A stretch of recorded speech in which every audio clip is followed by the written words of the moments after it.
4, and then we'll get the 1, 2, 3, 4, 5, 6, 7, 8, 9. Let's do 4 now. 4 now. Let's do 4. They get 4 for there, and they'll fill in this in a second. 4 more. Yeah, 4.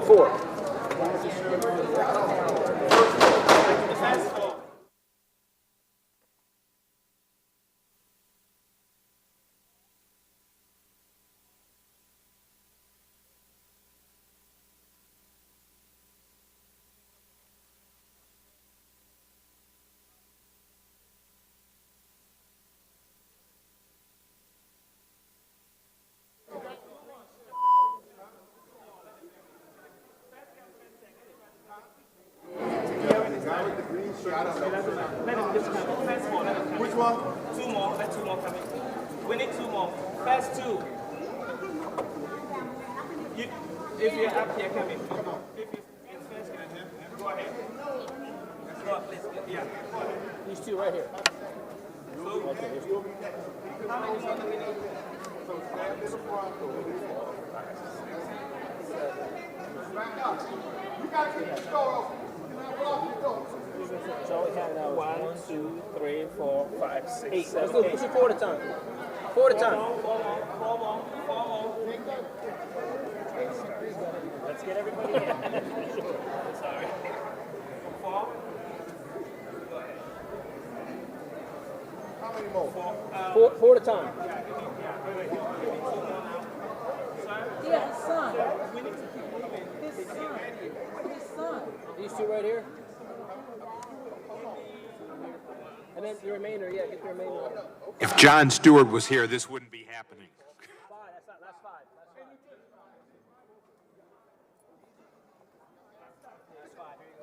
There you are.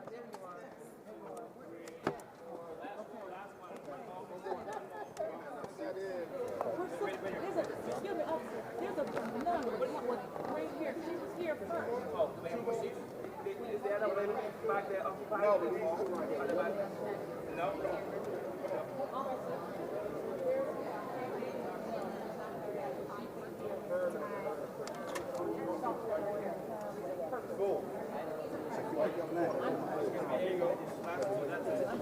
That's it? Overflow room. Only 2 or 3 overflow room. All 3. Oh, gosh.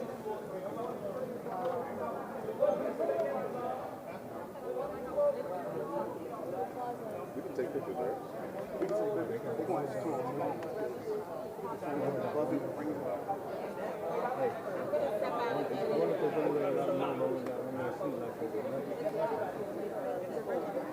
No, he's like the first person in line there.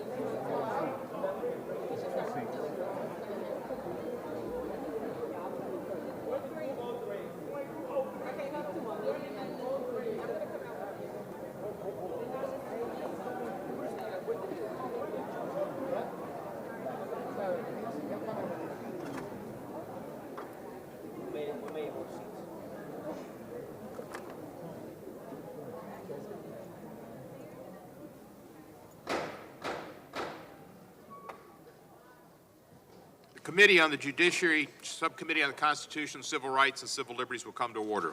Thank the officers for their help in clearing, getting the door shut and getting folks in. Thank you so much. Without objection, the chair is authorized to declare recess of the subcommittee at any time. I welcome everyone to today's hearing on H.R. 40 and the path to restorative justice.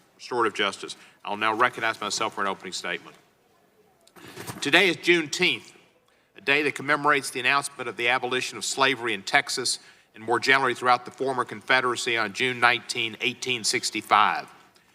The news of the Emancipation Proclamation did not reach Texas for 2 years, and so it was not until 1865 that all enslaved people knew they were free, despite President Lincoln's emancipation announcement.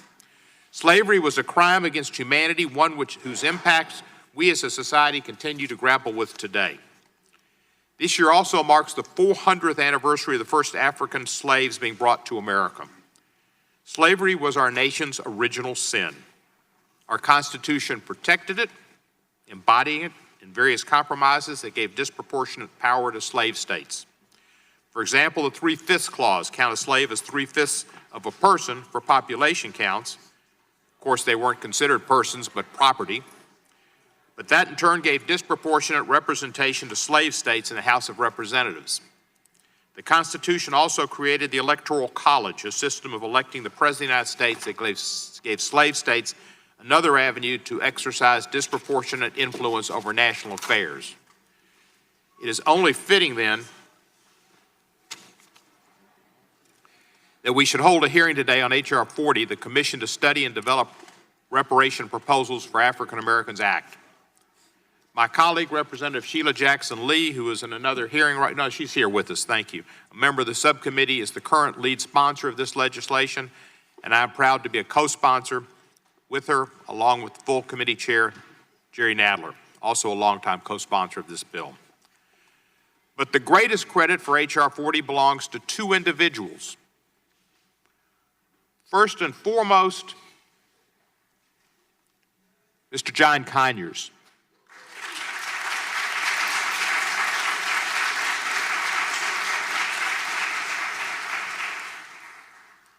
Mr. Conyers is a former colleague and former chairman of the House Judiciary Committee, a great American and a great leader, one of my mentors.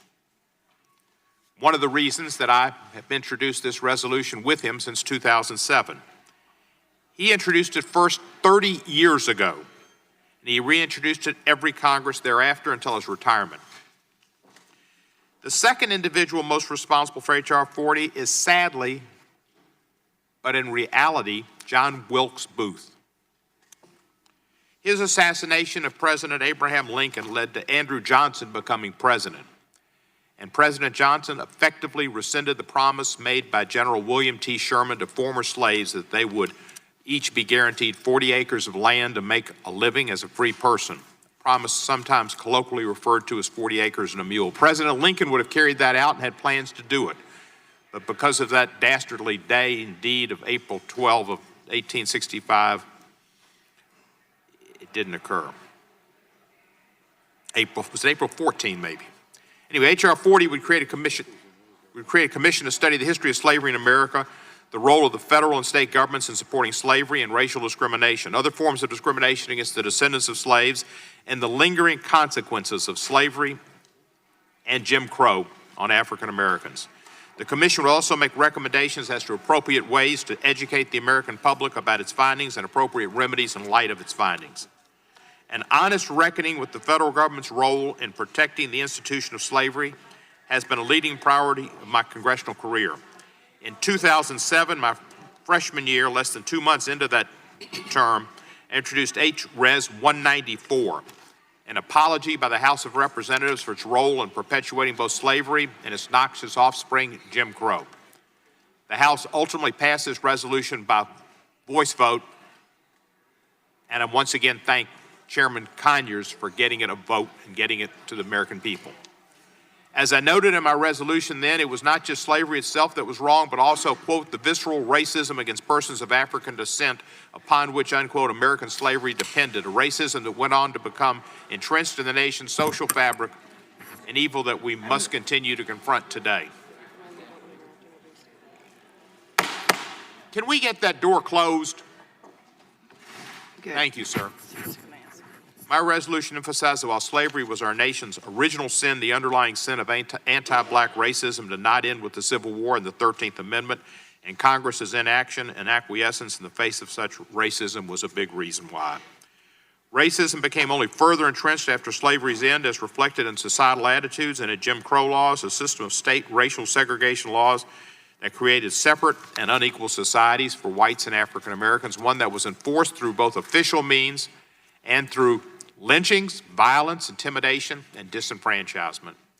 And not until 100 years after the end of slavery did Congress, under pressure from Dr. Martin Luther King, John Lewis, and other great civil rights leaders in the civil rights movement, finally carry out its duty to end Jim Crow by passing the Civil Rights Act of 1964, the Voting Rights Act of 1965 that still exists to some extent, and other core civil rights statutes, better fulfilling the Constitution's guarantees of equal protection for all. Today, our nation continues to struggle with the legacy of the anti-black racism that undergirded slavery and Jim Crow. We see this in statistics that paint a bleak picture. According to the Census Bureau, 21.2% of African Americans lived in poverty in 2017 compared to 8.7% of non-Hispanic whites who live in poverty. That's over 2 times as many. The Census Bureau also reported in 2015 that the net worth of African American households was only about $13,000, which was less than 10% of the nearly $140,000 net worth of non-Hispanic white households. Limited access to wealth, building resources, and opportunities have led to this stark disparity. For instance, African Americans continue to face discrimination in the workplace. They have limited access to educational opportunities. According to the National Education Association, the high school graduation rate for African Americans was 67% compared to the nationwide average of 81%. African Americans also continue to face racial segregation in housing and discrimination in the availability of quality health care service and most other major facets of life. Enacting H.R. 40 would be an important step in finding effective long-term solutions to these problems, ones that can trace their origins to our nation's shameful history of slavery and anti-black racism. As the distinguished Professor Charles Ogletree of Harvard Law School once noted, the concept of reparations does not necessarily mean payments to individuals, but rather a focus on the poorest of the poor, including efforts, quote, to address comprehensively the problems of those who have not substantially benefited from integration or affirmative action, unquote. I hope our hearing today can lead to fruitful conversations with the aim of achieving that goal. I thank our witnesses for being here today and look forward to their testimony. It is now my pleasure to recognize the ranking member of the subcommittee, the gentleman from Louisiana, Mr. Johnson, for his opening statement. Mr. Johnson. Thank you, Mr. Chairman. Let me start today by saying I maintain the utmost respect for my colleagues on the other side, and I know their beliefs on this issue are sincerely held. I want to thank all our witnesses for being here today, for your good faith testimony and your scholarship. We've all read through it in detail and made many notes. I'll use my brief time here to just focus on an overview of what H.R. 40 is and why we're here. What we're going to discuss here today centers upon a regrettable and shameful portion of American history. Slavery in America and elsewhere was a horrific injustice, the perpetuation of which was antithetically opposed to the founding ideals expressed in our Declaration of Independence and the Constitution, including its Bill of Rights. Of course, the evil institution of slavery was legally abolished over 150 years ago on December 6, 1865, via ratification of the 13th Amendment, following the end of the tragic Civil War. The bill today, H.R. 40, would, quote, establish a commission to study and develop reparation proposals for African Americans. There are serious questions about this from all sides of the political spectrum, and they're honest and sincere questions that we want to address. But putting aside the injustice of monetary reparations from current taxpayers for the sins of a small subset of Americans from many generations ago, let me finish. The fair distribution of reparations would be nearly impossible once one considers the complexity of the American struggle to abolish slavery. Just consider this, okay? There are tens of millions of today's non-African Americans who are descended from people who arrived in the country, of course, after slavery ended. And therefore, they can't be held responsible for its legacy. More tens of millions are descended from people in both the North and South who didn't own slaves or who were descended from white people who fought in the Civil War on the Union side. Indeed, only a small percentage of the total American population were slave owners. For the aforementioned reasons and many others, such an approach has been widely unpopular, at least in our recent history. In the 1970s, civil rights organizations openly rejected the idea of reparations, which the NAACP's assistant director himself called, quote, an illogical, diversionary, and paltry way out for guilt-ridden whites, unquote. Bayard Rustin, who organized the 1963 March on Washington and was one of Martin Luther King Jr.'s closest advisors, described the concept as, quote, a ridiculous idea, unquote. Barack Obama opposed reparations when he ran for president in 2008, and Hillary Clinton and Bernie Sanders did as well 8 years later. In addition to all this, here in the Judiciary Committee, we have an obligation to acknowledge that any monetary reparations that might be recommended by the commission created by H.R. 40 would almost certainly be unconstitutional on their face. The reason for that, listen, wait a minute. The reason for that is a legal question. See, the legal question is the federal government can't constitutionally provide compensation today to a specific racial group because other members of that group, maybe several generations ago, were discriminated against and treated inhumanely. According to the U.S. Supreme Court, they would refer to that as an unconstitutional racial preference. See, the holding of the 1995 case, Richmond v. G.A. Cross and Company, is that racial set-asides and other entitlements are only constitutionally permissible to remedy the present effects of the government's own widespread and recent discrimination. And the federal government is not allowed to provide race-based remedies that are, quote, ageless in their reach into the past and timeless in their ability to affect the future, unquote. Now listen, I get it, I've read the scholarship. I know that some proponents of this legislation believe that the very discussion of reparations itself would be cathartic for our nation. But we have to ask if discussions can result in justice today. They certainly probably won't provide consensus. Instead, many people of good conscience believe they'll distract from the many persistent causes of current racial disparities. They certainly exist. The despicable racism of America's past is part of that, as Mr. Coates, for example, has documented in a very compelling way, but so are other social and cultural dynamics which are themselves often negatively influenced by well-intended government policies. Let us be clear today. Racism violates the most fundamental principles of our great nation, and it breaks the heart of our just and loving God. The central idea of America, what has been called as our foundational creed, is that we boldly declare the self-evident truths that all men are created equal, and that we are thus endowed by our Creator with the same inalienable rights.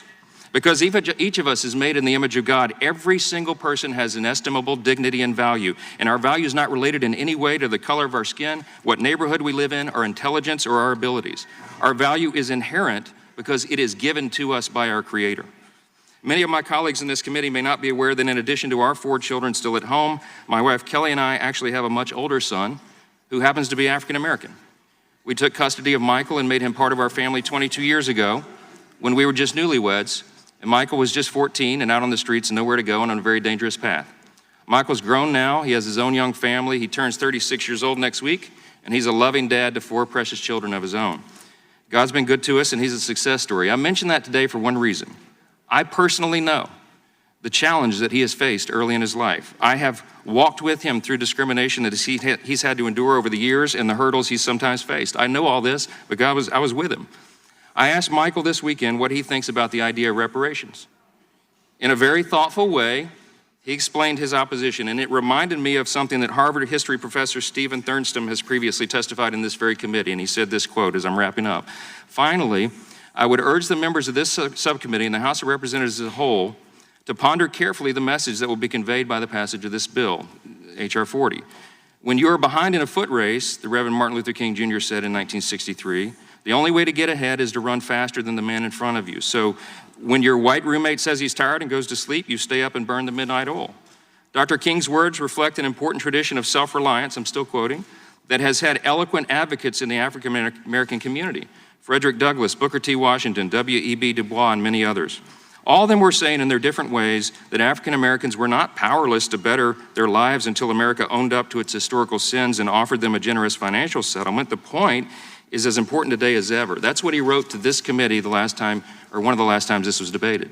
Those great leaders encourage people to take control of and responsibility for their own lives because that gives every human being a greater sense of meaning, purpose, and satisfaction. And I know everybody in this room probably agrees with that idea, that principle.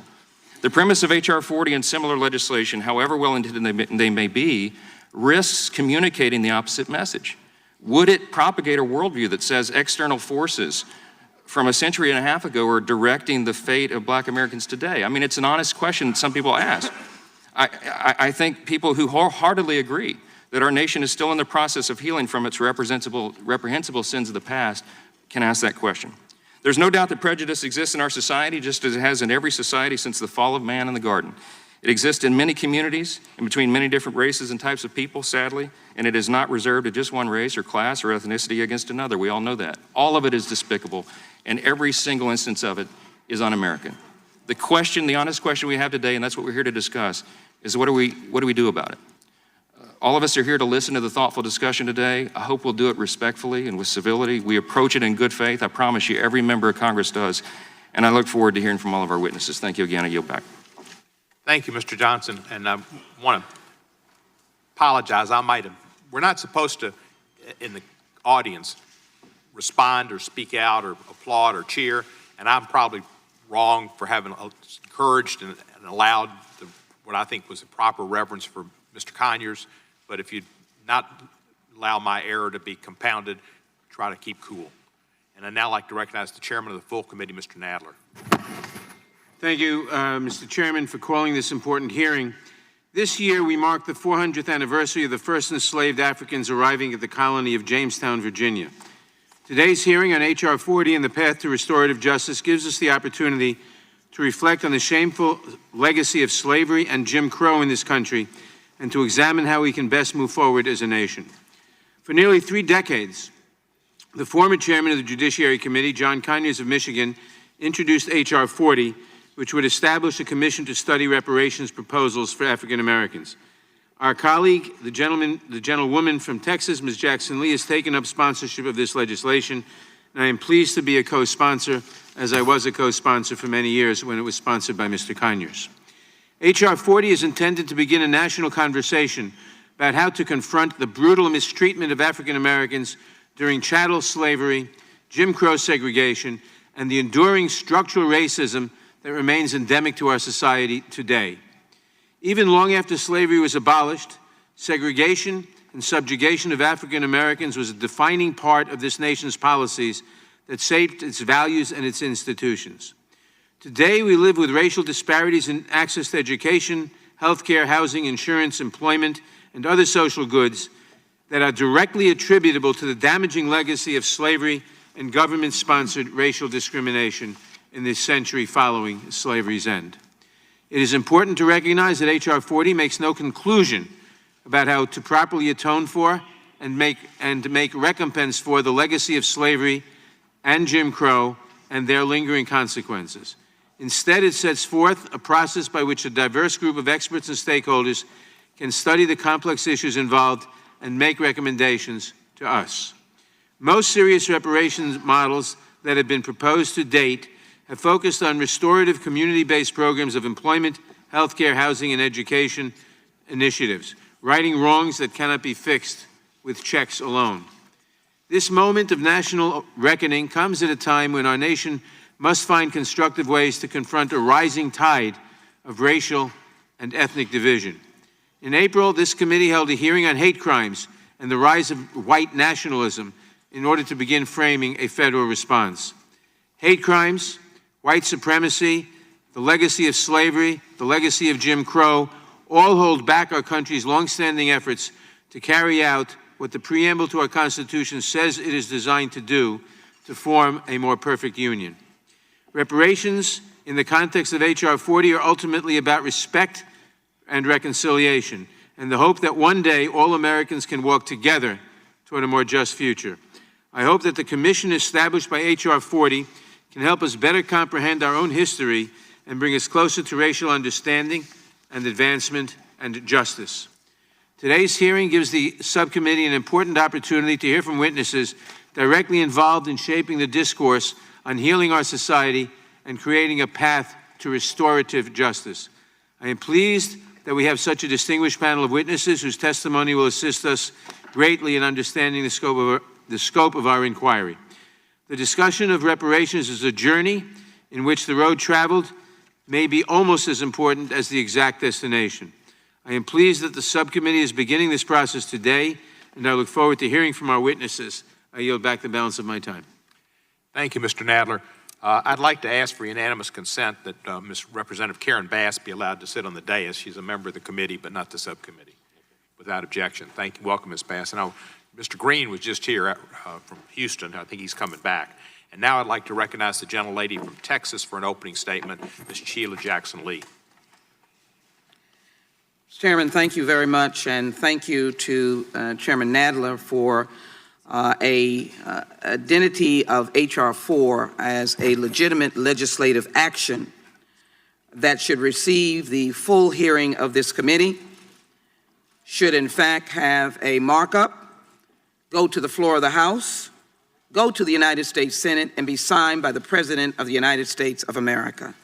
This is an action of legislative commitment, and this is not a symbolic action, though I am gratified that we are having this hearing on Juneteenth. And for those of us who understand Juneteenth, 2 years after the proclamation, Emancipation Proclamation, there were those Africans who did not have freedom until 1865. So let me begin and indicate to my friends who have expressed a variety of assessments of H.R. 40 and say that America is a place that welcomes the diversity of thought. We even welcome the diversity of thought among the multicolored chocolate people that are African Americans, descendants of African slaves. Let me be very clear.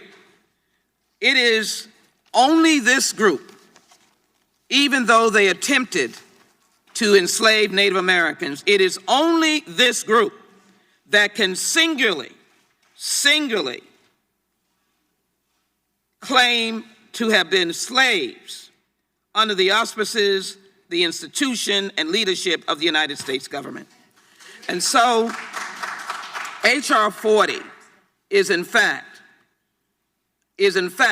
the response of the United States of America long overdue. Slavery is the original sin. Slavery has never received an apology. This commission would be comprised of members selected by the President of the United States, the Speaker of the House, the leader, and of course, those who've been entrenched in this process. I spoke to John Conyers yesterday. I'm honored to have been given the opportunity to lead this bill. John Conyers said to move on and to lead on, and for us to take this forward. Thank you, Congressman John Conyers, for all that you have done. And so let me share with you just a sense of what we face. Let me first of all say the number of Africans who died in the Middle Passage, over 2 million. Number of enslaved who died during slavery, first, second, and third generation, over 2.5 million. The transatlantic slave trade was the largest movement of people in history. Between 10 and 15 million Africans were forcibly transported across the Atlantic between 1500 and 1900.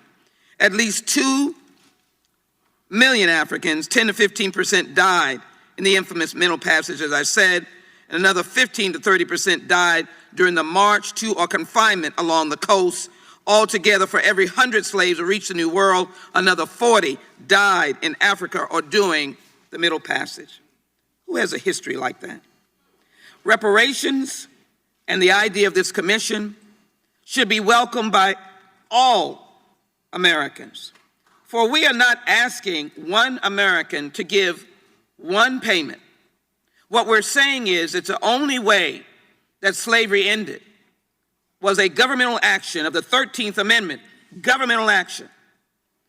And Reconstruction failed after 12 years because it was imploded by governmental people. And after Reconstruction, a reign of terror that had never been seen. The hanging fruit, the lynching, the oppression of voting, the tearing away of land, and the amazing concept of the continuing de jure and de facto impact of slavery today. 1 million African Americans are incarcerated. That is a continuing impact. The black employment rate is 6.6%, in spite of what has been said currently, more than double the national unemployment rate. 31% of black children live in poverty compared to 11% of white children. The national average is 18%, which suggests that the percentage of black children living in poverty is more than 150%, even in spite of the glorious overcoming of the talent that is part of our community, the scrapping together of making sure our children received education, the putting together something out of nothing. We still have been impacted. And only 57% of black students have access to full range of math and science classes today. Black children were vaccinated at rates lower than white children. Education mobility has been limited. Black children represent 19% of the nation's preschool population, yet 47% of those receiving more than one out-of-school suspension. Black students are 2.3 times as likely to receive a referral to law enforcement. And we know the criminal justice system. So I conclude by these words. Black people in America are the descendants of Africans kidnapped and transported to the United States with the explicit complicity of the U.S. government and every arm of the United States lawmaking and law enforcement infrastructure. The dehumanizing and atrocities of slavery were not isolated occurrences, but mandated by federal laws that were codified and enshrined in the Constitution. The role of the federal government in supporting the institution of slavery and subsequent discrimination directed against blacks is an injustice that must be formally acknowledged and addressed. I am not here in anger or anguish. I am not in any way seeking to encourage hostilities. There are diverse opinions in this room, and I understand it, appreciate it, respect it, admire it, and love it. I'm a product of my history. I am clearly a child that has walked this path. No, I did not pick cotton. But I will say that those who picked cotton created the very basic wealth of this nation. For cotton was king. There was no other product.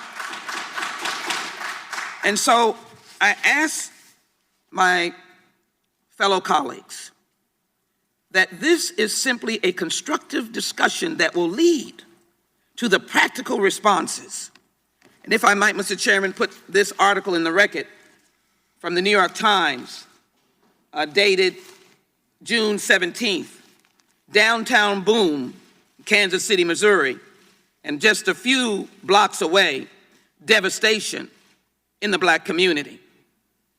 Two cities, mostly in every area. I ask unanimous consent, Mr. Chairman.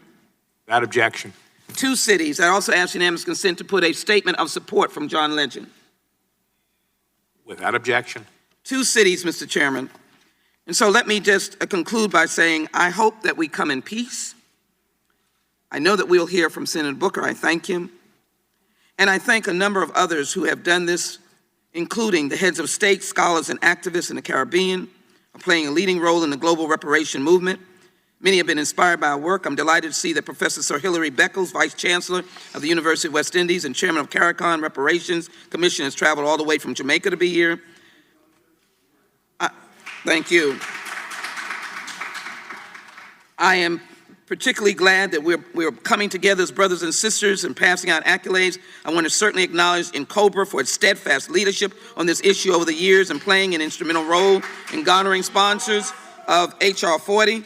We're also delighted that several members of the National African American Reparations Commission are present. I want to thank them for working closely with the Dean, Congressman John Conyers, in reforming H.R. 40 into a bill to study reparations. I'm delighted to have reintroduced it with its modification and carrying it forward to its next level. Thank you, Dr. Ron Daniels. We thank you for your leadership. Look forward to working with you in the National African American Reparations Commission as we educate the nation on the importance of enacting H.R. 40. And I'd like to thank Reverend Al Sharpton, National Action Network's convention, because he asked 15 presidential candidates what their position was, and we now have raised this to a national level. I just simply ask, why not? And why not now? If not all of us, then who? God bless us as we pursue the final justice for those who lived in slavery for 250 years in the United States of America. Please support H.R. 40 to its passage and signature by the President of the United States. Mr. Chairman, thank you for your generosity and kindness. I yield back. Thank you, Ms. Lee. I'd also like to ask that HRS 194, which was an apology for slavery that the House passed in the 110th Congress, a resolution apologizing for the enslavement and racial segregation of African Americans, be introduced for the record without objection. Should be done. Thank you. Mr. Chairman. And I would, yes, ma'am. Just want to, you did acknowledge Ms. Bass. I just want to indicate that Ms. Bass is the chairwoman of the Congressional Black Caucus, and we're delighted that she's here in many roles, but we thank her for being here. Thank you, Mr. Chairman, for yielding. HRS 194 was intended to start this dialogue and have a national dialogue. Unfortunately, the Senate did pass an apology, but Mr. Brownback included a sentence that said it would have no effect upon reparations, despite Mr. Hillary Shelton and Wade Henderson's insistence that it should still pass together and we could have a dialogue. We passed different resolutions, but the Senate did pass an apology as well in the, I think it was the 111th Congress. And that was because of the good work of Mr. Senator Tom Harkin. I would like to introduce to the record the testimony from William Darity Jr., a professor of public policy, and African-American Studies and Economics at Duke University. Without objection, so done. And now I would like to come to the first panel, and we'd like to welcome to the first panel Senator Cory Booker. Senator Booker, your written statement will be entered into the record. I ask you to summarize your statement to 5 minutes. Senator Booker represents the state of New Jersey in the United States Senate. October 16, 2013, he won a special election, and on November 4, 2014, he was reelected to a full 6-year term. He sits on the Senate Judiciary, Foreign Relations, Small Business and Entrepreneurship, and the Environment and the Public Works Committees. He is the sponsor of S 1083, the Senate companion to H.R. 40. He received his J.D. from Yale Law School and his undergraduate degree from Stanford University, where they also play football. He was a Rhodes Scholar at Oxford University, earning an honors degree in history. Senator Booker, welcome, and you're recognized for 5 minutes. Thank you very much, Chairman Nadler, Chairman Cohen, Ranking Member Collins, and Ranking Member Johnson. I'm glad that my written testimony will be put into the record. I just want to say that I'm sitting before you on many days that I come down to Washington brokenhearted and very angry. I live in a black and brown inner city community below the poverty line. I've lived and worked in communities like this all my adult life. And yesterday, hundreds of yards from where I live, there were 7 black men shot. And this is an everyday occurrence in America. I have the privilege of having leaders in my community who over the decades have given me strength. One of them was a woman and lived on the 5th floor of the projects, our tenant president in some buildings in which I lived, whose son was murdered as well in our community. And she taught me that hope is the active conviction that despair won't have the last word. But on a day like this, when I come back to Washington, D.C., 7 people shot in my community, I wonder if other senators had people shot like that in their neighborhood, whether that wouldn't be a lead national story. But I see the lives of low-income folks, the lives of black and brown folks. When people are shot and killed, the world seems to keep going on. And so I wonder about having the last word. What happens when the last word is no words, when it's silence? And I feel a sense of anger where we are in the United States of America, where we have not had direct conversations about a lot of the root causes of the inequities and the pain and the hurt manifested in economic disparities, manifested in health disparities, manifested in a criminal justice system that is indeed a form of new Jim Crow. And so we as a nation have not yet truly acknowledged and grappled with racism and white supremacy that has tainted this country's founding and continues to persist in those deep racial disparities and inequalities today. This is a very important hearing. It is historic. It is urgent. I look at communities like mine, and you could literally see how communities were designed to be segregated, designed based upon enforcing institutional racism and inequities. We know that racialized violence and terrorism has persisted from Reconstruction well into the 1950s, as my friend Brian Stevenson's National Memorial for Peace and Justice shows.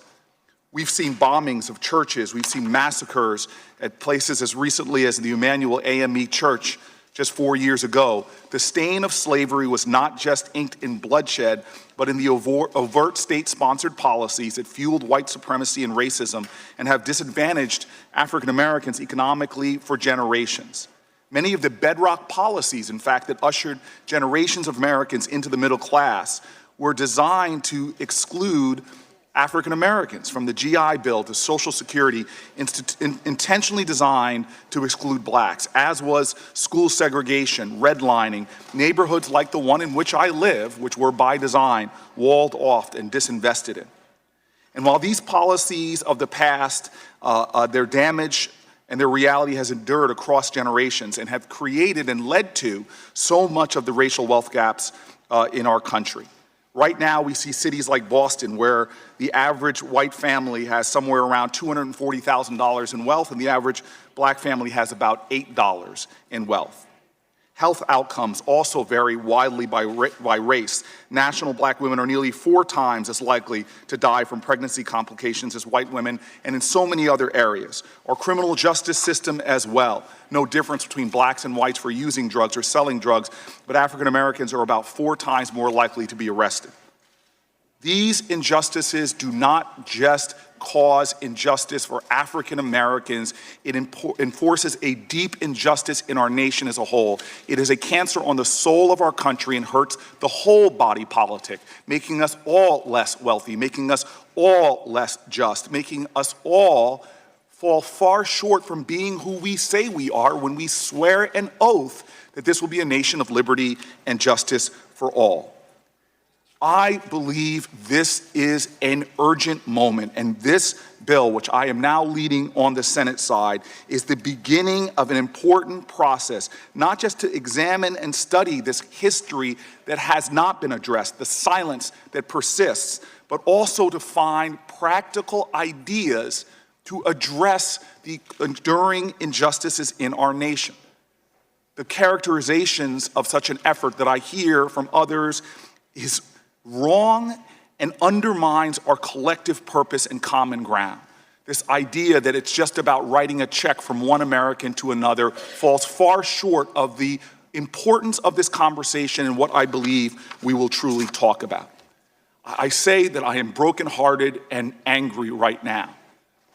Decades of living in a community where you see how deeply unfair this nation is still to so many people who struggle, who work hard, who do everything right but still find themselves disproportionately with lead in their water, Superfunds in their neighborhood, schools that don't serve their genius, healthcare disparities that still affect their body and their well-being.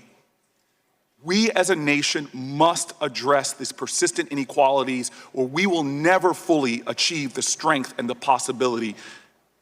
Hope is the active conviction that despair will not have the last word. I believe right now, today, we have a historic opportunity to break the silence, to speak to the ugly past, and talk constructively about how we will move this nation forward. As the old African saying says, if you want to go fast, go alone. If you want to go far, go together. It's about time we find the common ground and the common purpose to deal with the ugly past and make sure that generations ahead do not have to continue to mark disparities, but can truly talk about a nation where, as our ancestors spoke from the good book, where justice rolls down like water and righteousness like a mighty stream. Thank you, Mr. Chairman. Thank you so much, Senator Booker. I appreciate your testimony, very heartfelt and well received. I do also want to just reiterate that Congressman Al Green was here, and he's a great champion. Now I'd like to call upon our second panel and thank Senator Booker for his sponsorship and his statement and wonderful words. Thank you, sir. Second panel, if they'd come forward, I guess we need chairs. There we go. The chair crowd is here. Good.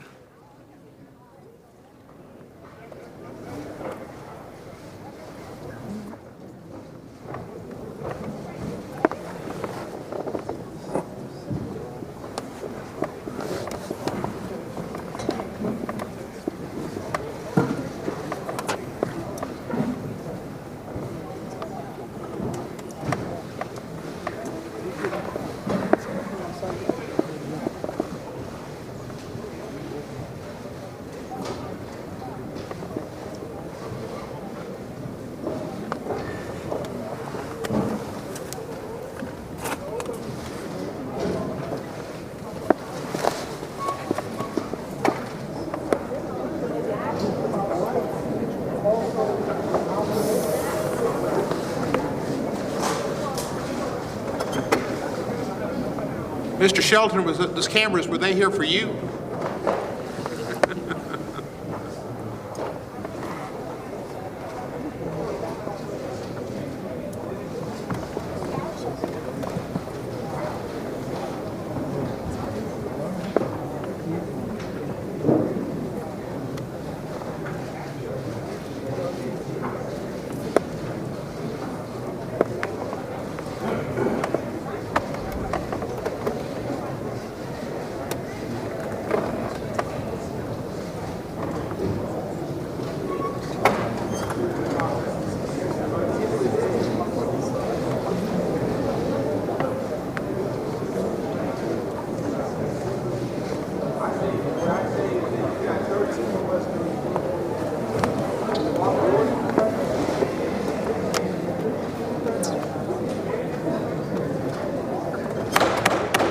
Okay, enough with the pictures.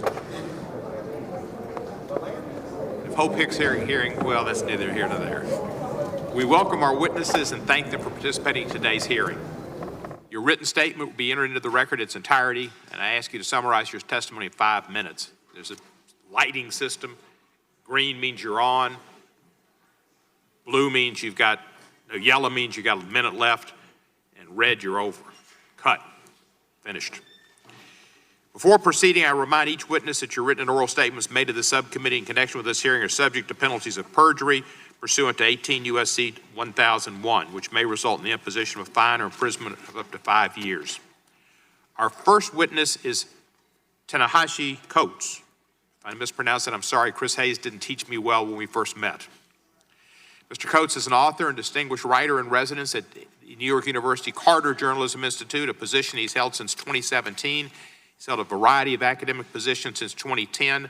Additionally, from 2008 to 2018, he was a national correspondent for The Atlantic, where he wrote an extensive piece in June 2014 on the case for reparations. I believe he also addressed Rhodes College on that subject sometime in Memphis, Tennessee. He's the author of 3 books, numerous articles, and blog posts. Mr. Coates, thank you for being here, and you're recognized for 5 minutes.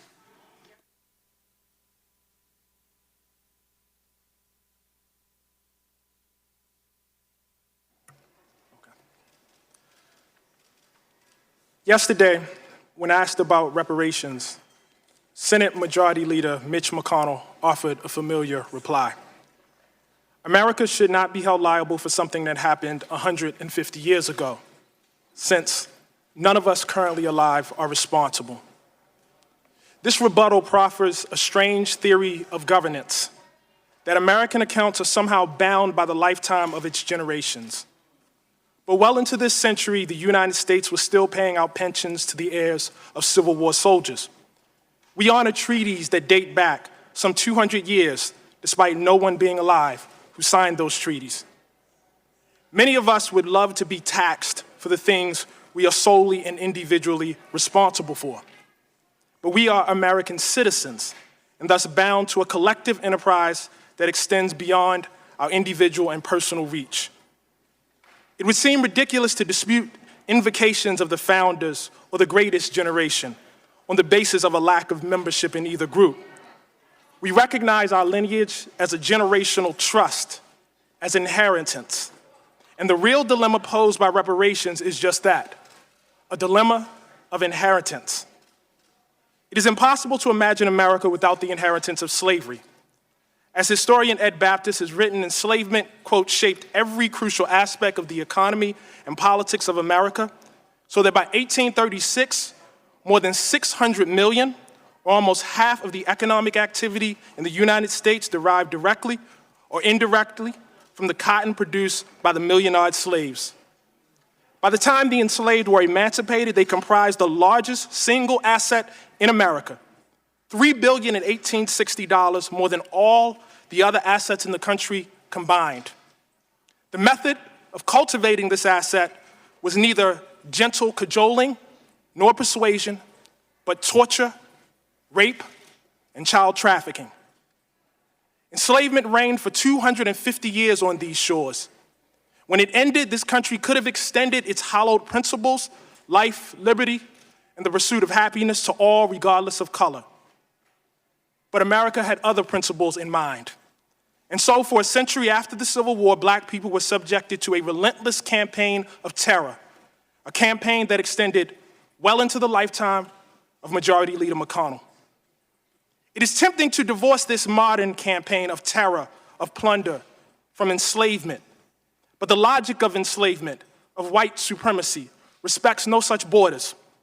And the god of bondage was lustful and begat many heirs, coup d'etats and convict leasing, vagrancy laws and debt peonage, redlining and racist GI bills, poll taxes and state-sponsored terrorism. We grant that Mr. McConnell was not alive for Appomattox, but he was alive for the electrocution of George Stinney. He was alive for the blinding of Isaac Woodward. He was alive to witness kleptocracy in his native Alabama and a regime premised on electoral theft. Majority Leader McConnell cited civil rights legislation yesterday, as well he should, because he was alive to witness the harassment, jailing, and betrayal of those responsible for that legislation by a government sworn to protect them. He was alive for the redlining of Chicago and the looting of black homeowners of some $4 billion. Victims of that plunder are very much alive today. I am sure they'd love a word with the Majority Leader. What they know, what this committee must know, is that while emancipation deadbolted the door against the bandits of America, Jim Crow wedged the windows wide open. And that is the thing about Senator McConnell's something. It was 150 years ago, and it was right now. The typical black family in this country has 1/10 the wealth of the typical white family. Black women die in childbirth at 4 times the rate of white women. And there is, of course, the shame of this land of the free, boasting the largest prison population on the planet, of which the descendants of the enslaved make up the largest share. The matter of reparations is one of making amends and direct redress, but it is also a question of citizenship. In H.R. 40, this body has a chance to both make good on its 2009 apology for enslavement and reject fair-weather patriotism, to say that a nation is both its credits and its debits, that if Thomas Jefferson matters, so does Sally Hemings, that if D-Day matters, so does Black Wall Street, that if Valley Forge matters, so does Fort Pillow. Because the question really is not whether we will be tied to the somethings of our past, but whether we are courageous enough to be tied to the whole of them. Thank you.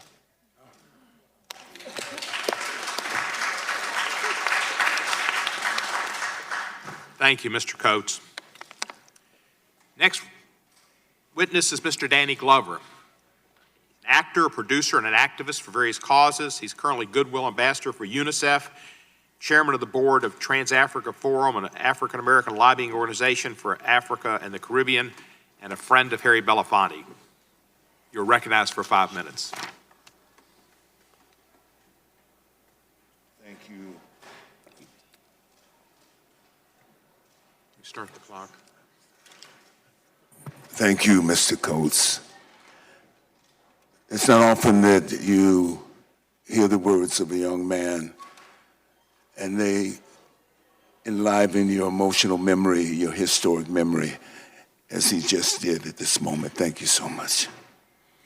I am deeply honored to be here today, offering my testimony at this historic meeting about the reckoning of a crime against humanity that is foundational to the development of democracy and material well-being in this country. A national reparations policy is a moral, democratic, and economic imperative. I sit here as the great-grandson of a former slave, Mary Brown, who was freed by the Emancipation Proclamation on January 1st, 1863. I had the fortune of meeting her as a small child. I also sit here as the grandson of Reese May Huntley and Rufus Mack Huntley.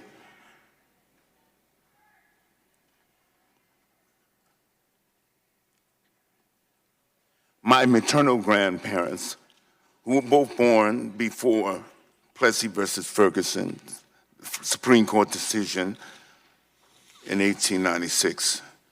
And for a significant portion of their lives, they worked as sharecroppers and tenant farmers in rural Georgia until they were able to save enough money to purchase a small farm. They were subsistence farmers.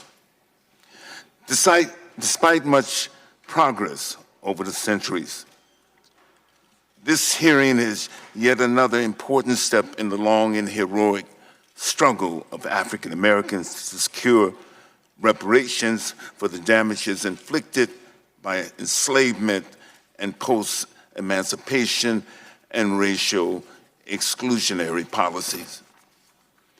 Many of the organizations who are present today at this hearing are amongst the historical contributors to the present national discourse, congressional deliberations and Democratic Party presidential campaign policy discussions about reparations. We are also indebted to the work of Congressman John Conyers for shepherding this legislation. The adoption of H.R. 40 can be a signature legislative achievement, especially within the context of the United Nations International Decade of People of African Descent. We should also note that the Common Market Nations and the Caribbean Community, CARICOM, Reparations Commission, chaired by Professor Sir Hilary Beckles, who is here with us today, has exercised a leadership role from which we as a nation can benefit. Our sustained, direct, effective policy actions in full collaboration with African Americans and progressive citizens, allies, is the ultimate proof of the sincerity of our national commitment to repair the damages of the legally and often religiously sanctioned inhumanity of slavery, segregation, and current structural racism that limit full democratic participation and material advancement of African Americans and of our country's progress as a beacon of justice and equality.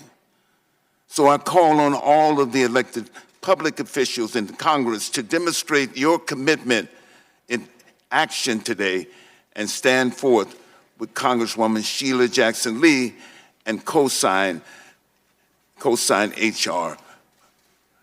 40.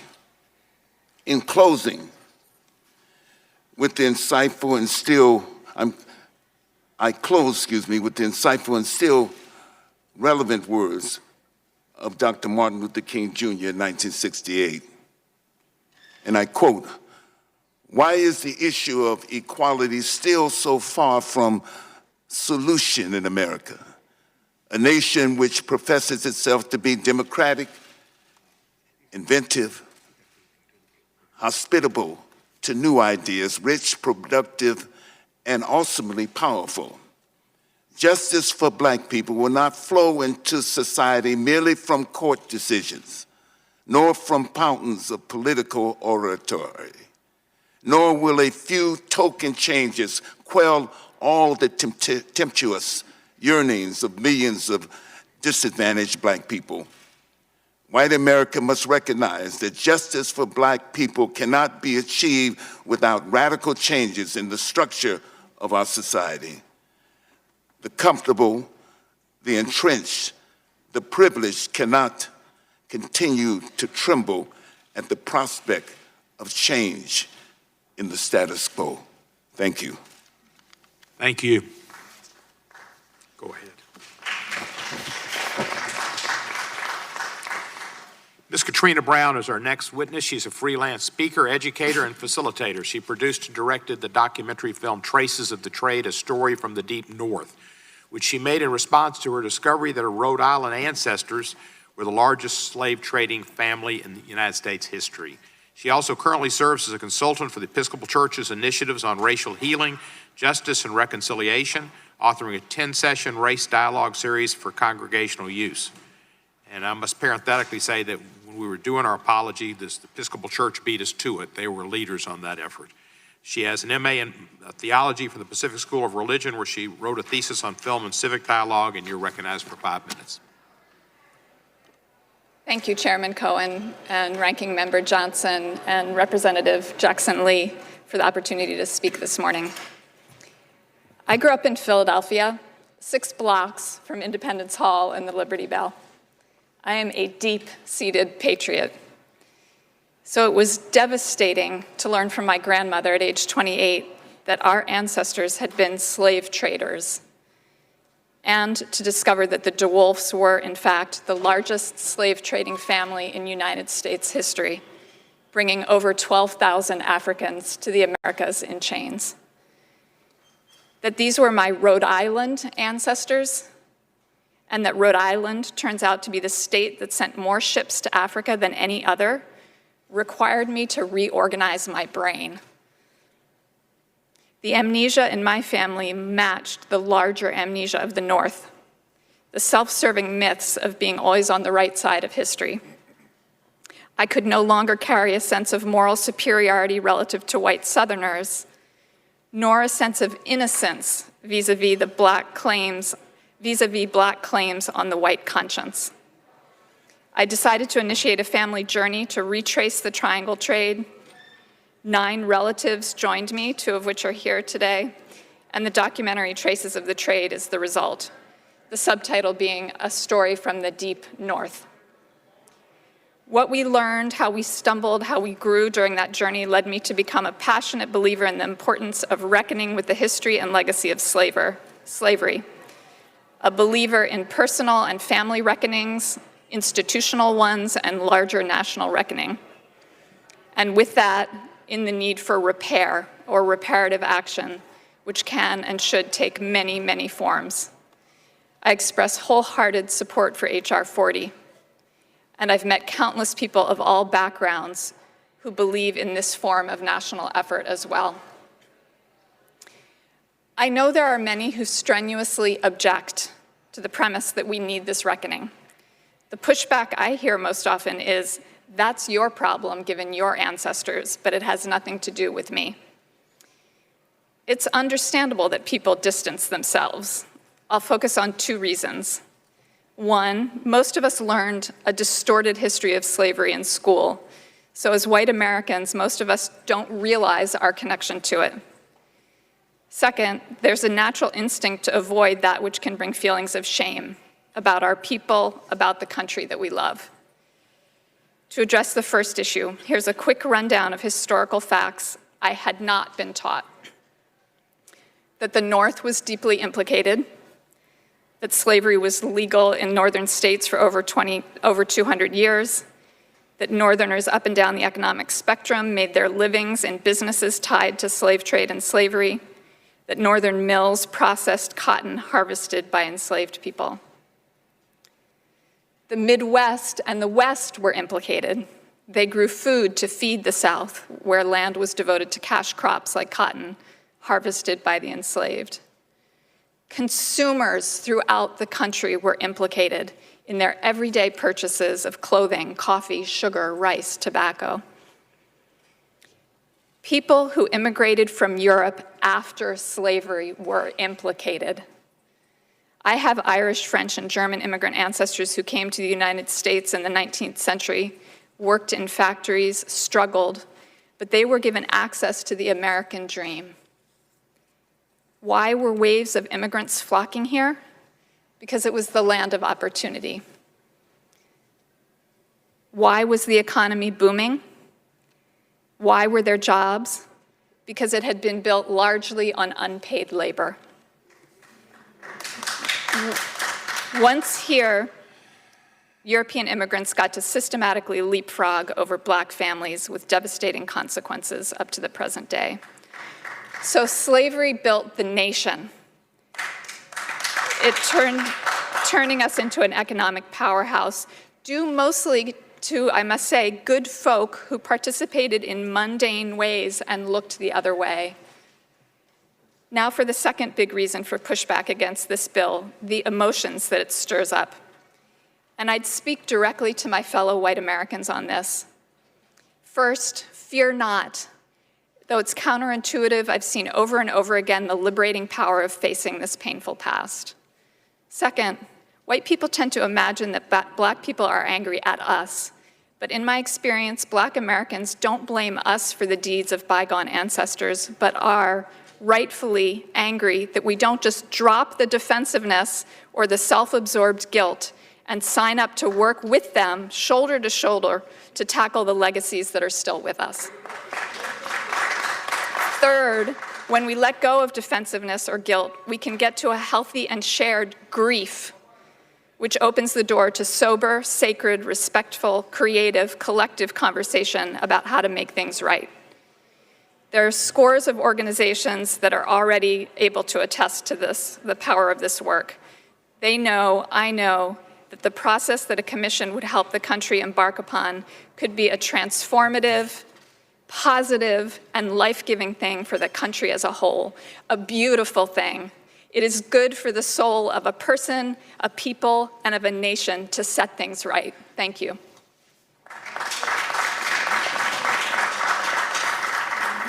Thank you, Ms. Brown. And I would note that the Capitol was built with slave labor, and because of the work of Representatives Jesse Jackson Jr. and Zach Wamp, the new visitor center is named Emancipation Hall in that recognition. Mr. Coleman Hughes is a columnist for Quillette and has worked as a freelance opinion writer since January 2018. He's had pieces published in the New York Times, the Wall Street Journal, the National Review, the City Journal, and the Spectator.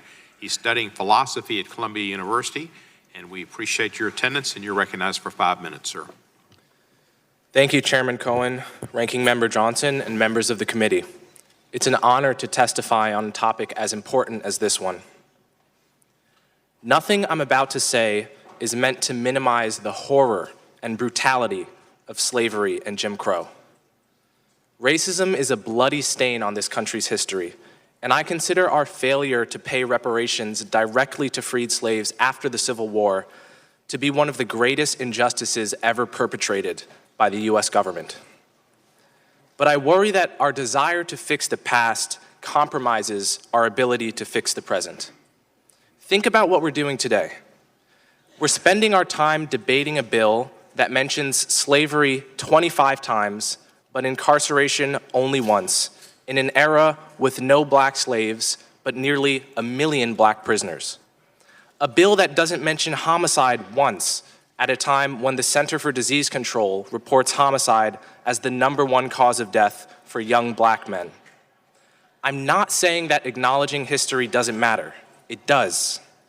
I'm saying there's a difference between acknowledging history and allowing history to distract us from the problems we face today. In 2008, the House of Representatives formally apologized for slavery and Jim Crow. In 2009, the Senate did the same. Black people don't need another apology. We need safer neighborhoods and better schools. We need a less punitive criminal justice system. We need affordable health care. And none of these things can be achieved through reparations for slavery.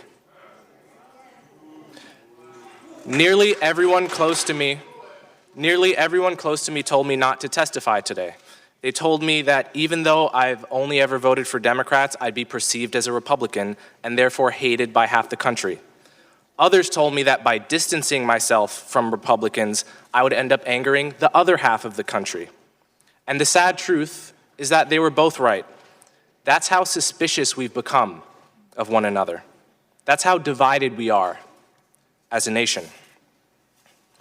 If we were to pay reparations today, we would only divide the country further, making it harder to build the political coalitions required to solve the problems facing black people today. We would insult many black Americans by putting a price on the suffering of their ancestors. And we would turn the relationship between black Americans and white Americans from a coalition into a transaction, from a union between citizens into a lawsuit between plaintiffs and defendants. What we should do is pay reparations to black Americans who actually grew up under Jim Crow and were directly harmed by second-class citizenship, people like my grandparents. But paying reparations to all descendants of slaves is a mistake. Take me, for example. I was born 3 decades after the end of Jim Crow into a privileged household in the suburbs. I attend an Ivy League school. Yet I'm also descended from slaves who worked on Thomas Jefferson's Monticello plantation. So reparations for slavery would allocate federal resources to me, but not to an American with the wrong ancestry, even if that person is living paycheck to paycheck and working multiple jobs to support a family. You might call that justice. I call it justice for the dead at the price of justice for the living. I understand that reparations are about what people are owed, regardless of how well they're doing. I understand that. But the people who are owed for slavery are no longer here, and we're not entitled to collect on their debts. Reparations, by definition, are only given to victims. So the moment you give me reparations, You've made me into a victim without my consent. Not just that, you've made 1/3 of Black Americans who poll against reparations into victims without their consent. And Black Americans have fought too long for the right to define themselves, to be spoken for in such a condescending manner. The question is not what America owes me by virtue of my ancestry. The question is what all Americans owe each other by virtue of being citizens of the same nation. And the obligation of citizenship is not transactional. It's not contingent on ancestry. It never expires, and it can't be paid off. For all these reasons, Bill H.R. 40 is a moral and political mistake. Thank you. Thank you, Mr. Hughes. Chill, chill, chill, chill. He was presumptive, but he still has a right to speak. Mr. Burgess Owens is recognized. Mr. Owens.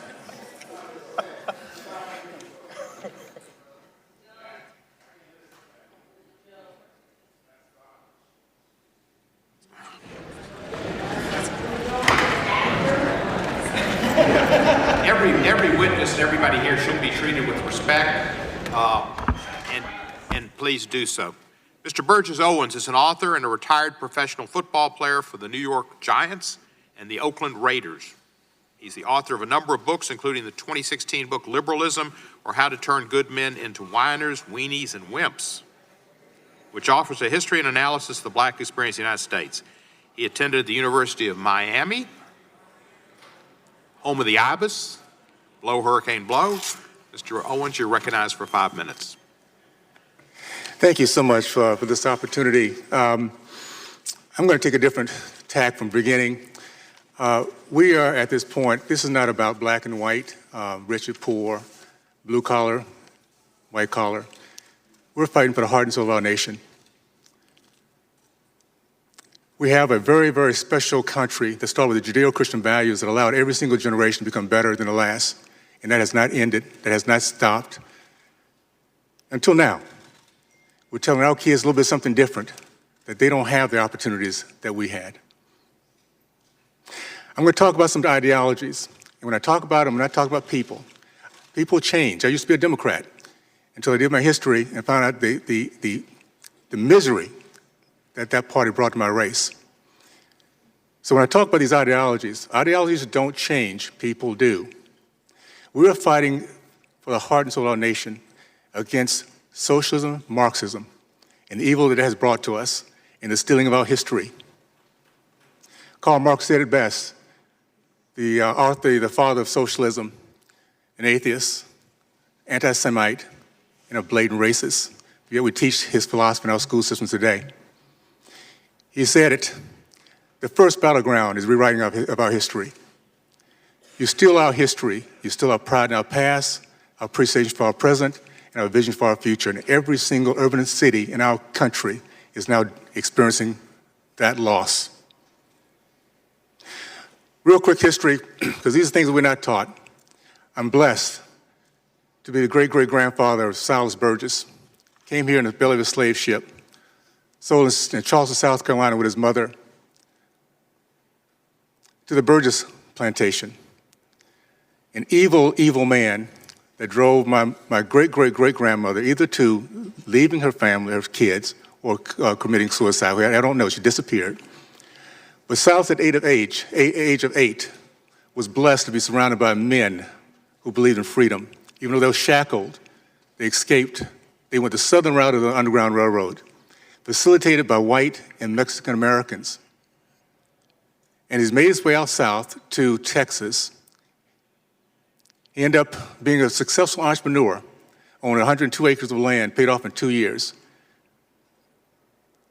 Started the first black church, the first black elementary school.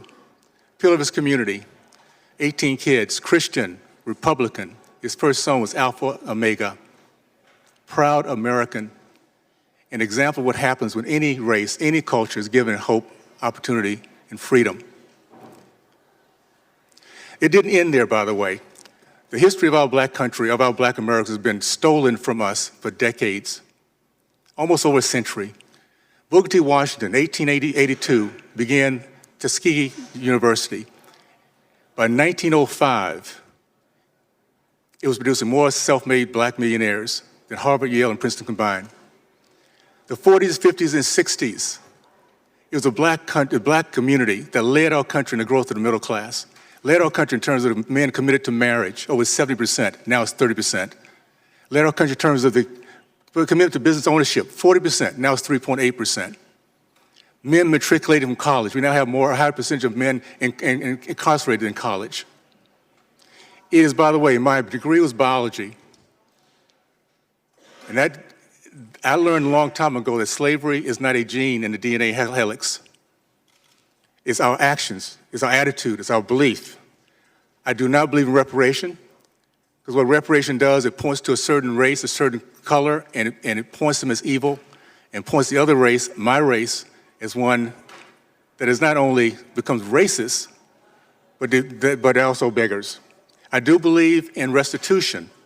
Let's point to the party that was part of slavery, KKK, Jim Crow, that has killed over 40% of our black babies, 20 million of them. State of California, 75% of our black boys cannot pass standard reading and writing tests, a democratic state. So yes, let's pay restoration. Let's pay restitution. How about a Democratic Party pay for all the misery brought to my race? And those, after we learn our history, decide to stay there, they should pay also. They're complicit. And every white American, Republican or Democrat, that feels guilty because of your white skin, you should need to pony up also. That way we can get past this reparation and recognize that this country has given us greatness. Look at this panel. It doesn't matter how we think. The fact is, well, it doesn't matter our color. We have become successful in this country like no other because of this great opportunity to live the American dream. Let's not steal that from our kids by telling them they can't do it. Thank you. Our next witness will be the Right Reverend Eugene Taylor Sutton. He's Bishop of the Episcopal Diocese of Maryland, a position held since 2008. Previously served as Canon Pastor of the Washington National Cathedral and Director of the Cathedral Center for Prayer and Pilgrimage. Bishop Sutton has been a leader of retreats and conferences on nonviolence, reconciliation, and the environment, and has taught at New Brunswick Theological Seminary and Vanderbilt University Divinity School. He is a graduate of Hope College, earned his Master of Divinity degree at Western Theological Seminary, completed his Anglican studies at the University of the South School of Theology. Reverend Sutton, you're recognized. Thank you, Mr. Chairman. I am here today as a bishop of the Episcopal Church, representing for many a perspective of the faith community in favor of the proposed legislation on reparations. I might say right at the outset, the debate we are having here this morning and the witness of my colleagues here points to the need to establish a commission. This debate needs to happen, and we need to entertain proposals for how we redress the evils of our past. If we don't address those problems in an open and fair way, then we are continuing to be lost as a nation. By the way, in terms of politics, some of my friends are for Democrats, and some of my friends are for Republicans. And as a religious leader, I am for my friends. I want to say that last month, the Episcopal Diocese of Maryland that I lead, 110 congregations across most of the state of Maryland, voted unanimously for the affirmation of reparations of our diocese, knowing that so many of the resources of our diocese was gained from uncompensated labor of enslaved persons. 100%, not a single negative vote from a diocese that is over 90% white, encompassing people from Western Maryland who have their own history of injustices, coal miners and others, Southern Maryland, suburbs, and city people. How and why did that happen? If it could happen in that diocese, I'm convinced it can happen in America. It happened because when the issue of reparations are fairly and fully explained, Americans want to do the right thing. That issue of reparations is mired in emotion. It's often mischaracterized, and certainly largely misunderstood.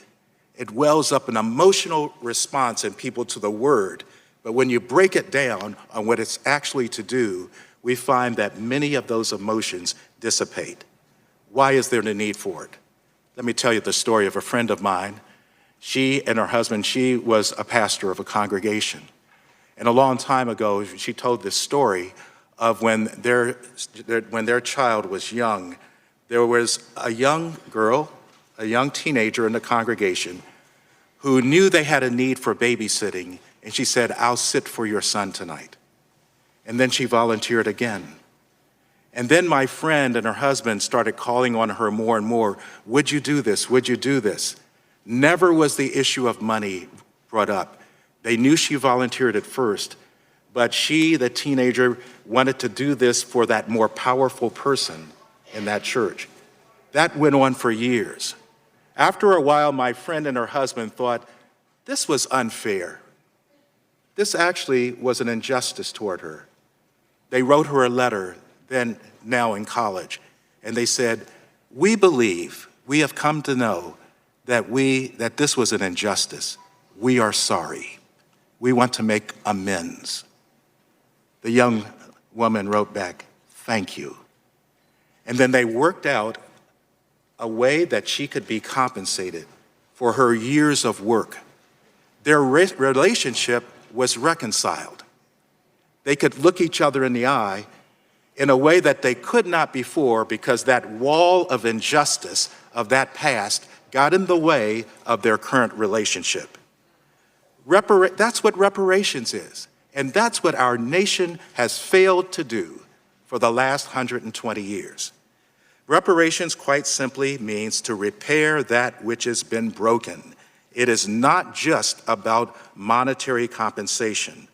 An act of reparation is an attempt to make whole again, to restore, to offer atonement, to make amends, to reconcile for a wrong or an injury. It is not the transfer of money from white people to black people. It is what this generation, our generation, will do to repair the broken pieces of the racial mess that we have all inherited. As an African American who is a descendant of slaves who were never compensated, I can honestly say to all white people, we've forgiven you.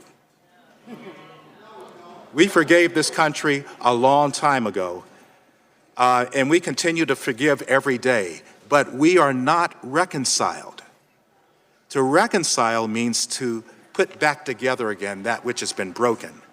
After the hard-fought abolition of slavery, there was a fateful denial in our nation of reparations for freed African American people, even though in many instances, white plantation owners received reparations in the form of compensation for the losses they incurred from the Civil War and the end of slavery. This nation is not, we know about reparations, it's just that it's never been done for those who've deserved it the most.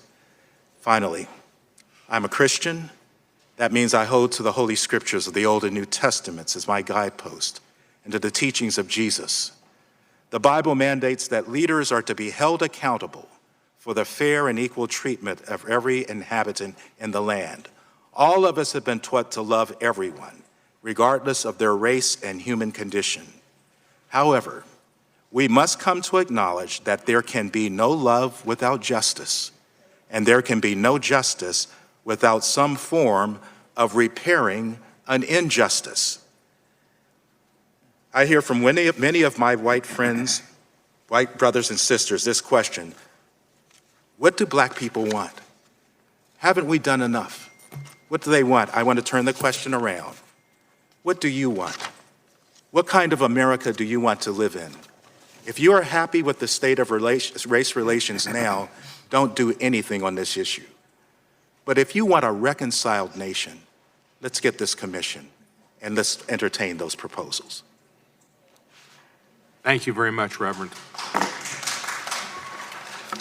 Before I recognize our next witness, I want to recognize a member of Congress who's here, Representative Frederica Wilson from Florida, and we appreciate your attendance. Our next witness is Dr. Julianne Malveaux. Dr. Malveaux is a labor economist, noted author, and frequent media commentator. She wrote a weekly column for more than a decade that appeared in newspapers across the country, including the LA Times, the Charlotte Observer, the New Orleans Tribune, Detroit Free Press, and the San Francisco Examiner. Hosted television and radio programs and appeared widely as a commentator on networks including CNN, BET, PBS, NBC, ABC, Fox News, MSNBC, CNBC, C-SPAN, our favorite station, and others. She also served as the 15th president of Bennett College for Women, America's oldest historically black women's college, received her PhD in economics from MIT and her bachelor's and master's degrees from Boston College. Thank you for your coming, and you're recognized for 5 minutes. Chair Cohen, thank you so very much for this opportunity. I also want to thank my sister friend, Congresswoman. The mic may not be on. Okay, sorry about that. What do I have to do? I have to- Yeah. Okay, I want to thank my sister friend, Dr. Congresswoman Sheila Jackson Lee, and my twin sister over there, Congresswoman Karen Bass. People frequently comment on our resemblance. And of course, Congressman Nadler, for your work and your leadership, Keenan, and Dr. Ron Daniels, who was here and has been mentioned for his leadership of NARC, the National African American Reparations Commission, on which I serve. I am delighted to be here because this hearing is not on time, it's like overtime. It's more than time for us to deal with the injustices that African American people not only have experienced in history, but continue to experience. I'm an economist, so economics is a study of who gets what, when, where, and why. It's a study of the way the factors of production are paid. The elements are land, labor, capital, and the secret sauce. Some people call it entrepreneurial ability, some call it creativity. Land gets rent, labor gets wages, capital gets interest, and the secret sauce gets profits. But the work of predatory capitalism is to figure out how to extract more from the factors of production toward capital and away from people. And we've seen that in the past 3 decades with our own economy, but more importantly, enslavement was about the devil's work of predatory capitalism. Indeed, enslaved people got no wages, and we represented capital for other people. And so after enslavement, first of all, enslavement was the foundation on which our country was built. So anybody who says, well, I didn't have any slaves, no, you didn't have to have any. What you had to do was experience them, enjoy the fact that they were here, enjoy the fact that their labor made it possible for there to be a Wall Street, a bond market, and all of that. But beyond that, I want to speak specifically to Section 3B3 of the legislation. That's a part that talks about the federal and state laws that discriminate against formerly enslaved Africans and their descendants who are deemed United States citizens. From Robert Higgs in a book called Competition and Coercion, Blacks in the American Economy, 1865 to 1914, he shows that in 1880, the ratio of black to white wealth was $1 black dollar for 36 white dollars. 1890, 1 to 26. 1900, 1 to 23. 1910, 1 to 16. Today, 1 to 20. In other words, we're almost worse off in 2019 than we were in 1910 because of evil. Because basically there have been deliberate attempts to marginalize African American people, especially those who are formerly enslaved, because of the interests of predatory capitalism, and because it was expedient to maintain the status quo of having free black labor and to prevent wealth accumulation. Despite the 13th, 14th, and 15th Amendments, black people were treated as other and perniciously and viciously excluded from the possibilities of economic advancement. The Emergency Land Fund documented the reduction of black land ownership between 1910 and 1969 from 16 million acres to 6 million acres. How and why? Land grabs, tax schemes, faulty deeds, and downright force. My own family in Moss Point, Mississippi experienced the expropriation of land through a moving fence, like the fence moved one night. We used to have the land, and we didn't have the land. Years later, after a couple of cousins were lynched, they changed the name of the land to Hawkins Lane, so they named it after us, but we didn't get it back. Joseph Brooks in 1978 estimated that black folks were losing 6,000 acres of land per week. And we saw what happened with the Agriculture Department. The post-enslavement case for reparations can be made by examining racially hostile public policy and government complicity to white supremacy. You all have an article that I wrote for the ACLU that talks about several cases, Memphis, Wilmington, North Carolina, Tulsa, Oklahoma, but these were the tip of the iceberg. This happened everywhere. The journalist Ida B. Wells said that lynching was the first example of white supremacy because it was a tool of terrorism. It dampened the ability of African American people to participate in the vibrant entrepreneurship of the late 19th and early 20th century with a chilling message that our economic success could be punished by the rope. The economic damage to Black people post-Reconstruction can be summarized in 3 ways. Number 1, we were denied the ability to participate in our nation's economic growth. The Homestead Act of 1862 did not include formerly enslaved people. More than 10% of the continental U.S. land was distributed to recent immigrants from Europe, but not Black folks. So the 40 acres and a mule was given to somebody else, not us. These folks were able not only to get land, but then to get grants from the federal government to develop their land. Meanwhile, African American people were denied the right to these wealth transfers. Secondly, we were denied the right to accumulate.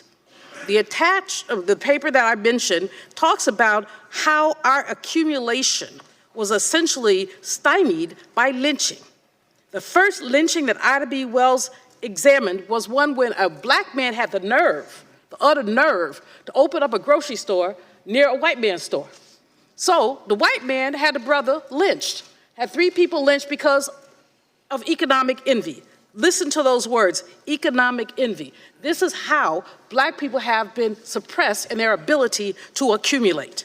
Tulsa, Oklahoma, Wilmington, North Carolina, long stories, and I don't have any time to talk about them. But I want y'all to look at the paper that I submitted and to think about the many ways that Black people who tried to participate, tried to encourage, tried to be American, simply tried to be economic actors, were suppressed because they had the nerve to think it worked.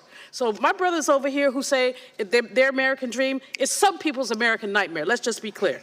Now, number 3 is public policy hostility. There's public policy hostility to Black people. GI Bill legislation truncated opportunities for African American veterans.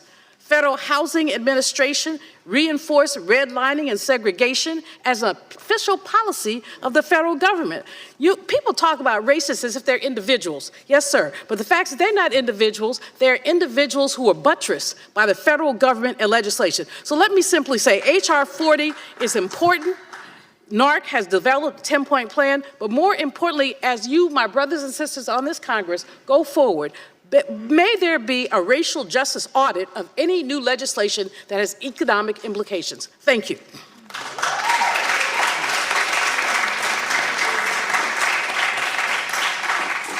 Our final witness is Professor Eric Miller, Professor of Law at Loyola Law School in Los Angeles. Number of law teaching positions since 2003. He's written a number of academic pieces on reparations, among other topics. Testified in December of 2007 before this subcommittee on the legacy of the transatlantic slave trade in America. Professor Miller received his Bachelor of Laws with first-class honors from the University of Edinburgh in the UK, his Master of Laws degrees from Harvard Law School, and he's held a number of fellowships. Professor Miller, welcome back. You're recognized for 5 minutes. Mr. Chairman, members of the committee, I am honoured by the committee's invitation to testify at this very important hearing on H.R. 40 and the path to restorative justice. I will speak to my experience as an academic studying the issue of reparations and as a lawyer representing the victims of the Tulsa Massacre of 1921 in a reparations lawsuit against the state of Oklahoma and the city of Tulsa. In the short time available, I want to make the following points. Local, state, and federal governments were active perpetrators of race-targeted discrimination against and domination of African Americans during slavery and Jim Crow and beyond. These governmental institutions engaged in the massive social, political, economic, and cultural destruction of African American communities. Many of the perpetrators and victims of race-targeted state action are readily identifiable through a thorough investigation of existing historical records currently in the hands of public and private institutions. The race-based disparities brought about by federal, state, and local government discrimination remain baked into our governmental institutions, as well as the persistently segregated private social ordering those institutions brought about. Reparations addresses the ways in which these institutions entrenched race-based discrimination and domination throughout American social, cultural, economic, and political institutions. The committee should consider specific legal remedies to remove the time-limited bars against litigation, which are the major impediment preventing identifiable victims of extraordinary race-targeted state action to sue state and federal governments for financial damages. There have been multiple reparations-style lawsuits brought since the Supreme Court decided City of Richmond versus Croston, which have survived constitutional challenge. But reparations must also include rebuilding the social, political, economic, and cultural infrastructure of the communities destroyed by the state. Because without social, cultural, and political reparations, race-neutral programs of economic uplift will preserve the relative social and political disadvantage, domination, and disempowerment of African Americans across this nation. The urgent need for the H.R. 40 Commission and reparations as a path to restorative justice for the victims of state-sponsored racial injustice became clear to me in 2003. That's when I joined the Reparations Coordinating Committee, a group of lawyers led by Charles Ogletree and Adjoa Ayatoro. Our legal team filed suit representing the more than 125 still living survivors of the Tulsa, Oklahoma race massacre of 1921. Now, some historical context is in order here. On May 30th, 1921, some African Americans mobilized to stop a lynching in Tulsa, Oklahoma. One lynching had an effect on a whole community, because in response, white citizens deputized by the police and aided by the State National Guard burned down the 35 city blocks of Greenwood, a thriving African American residential and business district in Tulsa.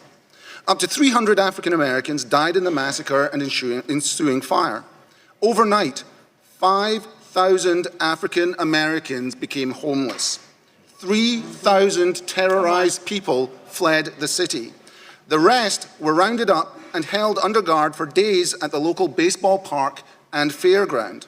The Red Cross had to mobilize to provide tents for those who remained. The city of Tulsa and the state of Oklahoma moved quickly to suppress news of the massacre.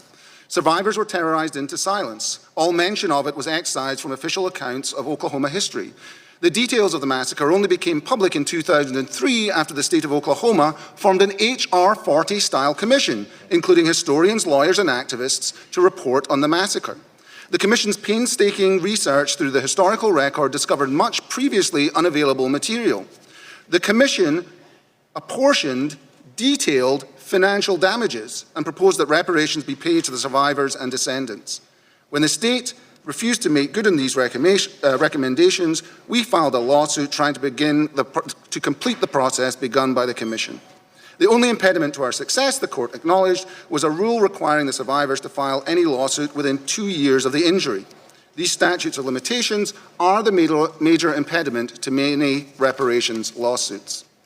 The Tulsa experience demonstrates that the harms of slavery and segregation scar our communities to this day.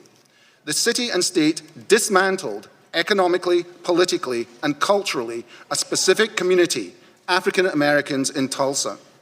Subsequent generations of Greenwood residents have labored under the social and political disempowerment whilst trying to rebuild their community. The Tulsa experience is emblematic of many African American communities around this country. So whilst a monetary payment would count as a beginning, economic justice is not enough without racial justice to repair the specific race-based wrongs of the Tulsa massacre and its aftermath. To quote Harvard law professor and reparations activist Charles Ogletree, reparations are more than an exercise in education, remembrance, and apology. Reparations demand the political, social, and economic power and equality for African Americans that has been stifled and suppressed in America since its inception. Accordingly, I urge Congress to pass H.R. 40 as a first vital step on the path to acknowledging and accounting for the history of race-targeted discrimination and wrongdoing that has marked too much of this nation's history. Thank you, Professor Miller. We will now proceed under the 5-minute rule of questions, and I will begin now by recognizing myself for 5 minutes. Mr. Tanahashi Coates, in your article, The Case for Reparations, you state 250 years of slavery, 90 years of Jim Crow, 60 years of separate but equal, 35 years of racist housing policies. Until we reckon with our compounding moral debts, America will never be whole. Why should the federal government bear responsibility for economic and social damages to the descendants of the enslaved? Thank you, Chairman Cohen. I think the most obvious reason is because the federal government is complicit in it. The article that you spoke about, this period of white supremacy that you referenced in the headline, it is so broad that if I tried to cover it in one article, it would have been impossible. So I focused on a very specific thing, and that is the period of Jim Crow and housing segregation and redlining, specifically in the city of Chicago. The federal government should pay because the federal government was deeply complicit in housing segregation and redlining and in the plunder of black homeowners in Chicago. It would not have existed if the FHA had not had a policy of not insuring loans for black people living in Chicago. It would not have existed if not for the redlining maps, which were written and created by this government of every major city in the country, which effectively relegated black people, whether they had a down payment or not, outside of a class of people who could benefit from a movement which basically created our modern middle class. And so I don't know how it would be possible to exempt the federal government from such a process. And furthermore, I have to make this point over and over. Many of the people who were victimized by housing segregation and by redlining are very much alive today. So this is not strictly about the past. This is identifiable victims, as Dr. Miller, as Professor Miller said, who are there and who are ready to be part of the process. Thank you, sir. Reverend Sutton, let me ask you, you heard Mr. Hughes' testimony and said he didn't want reparations. Yes. Do you believe, and this would be a study of reparations, H.R. 40 draws no conclusions, it would be a study, do you believe that there should be exclusions for wealthy folks who have been successful and maybe emphasize deeds and works and actions that help the people who have not achieved as much and lift them up? I believe that one of the reasons why it was so widely accepted in my diocese is I believe one of the reasons why the vote for reparations was so widely accepted in my diocese is because we separated it from black descendants of slaves getting checks. We're talking about funding initiatives, programs, addressing issues such as mass incarceration. And when that's explained to people that that's a reparation, that's repairing something that can be traced to slavery, then that is the case. Personally, I'm not looking for a check from the federal government or from my church or anything. I'm concerned about those who have been left behind, the masses of African-American descendants of slaves who are mired in hopelessness and despair in communities of crime, violence, poverty, and racism.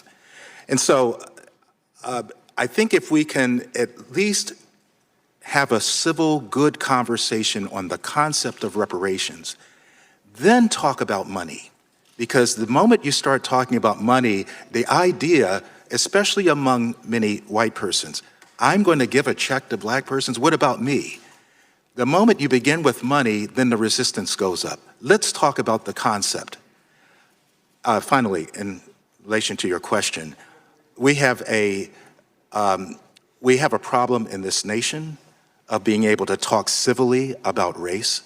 And when I'm talking for reparations, I'm talking about those left behind, but I'm actually talking to my white brothers and sisters. You need this more than we do. You need this for your soul. You need this to be able to look black persons in the eye and say, I acknowledge the mistake, and I want to be part of the solution to repair that damage. Thank you, Reverend Sutton. And as Reverend Sutton speaks to the soul, Dr. Malvo, you speak to the economics, and if some of this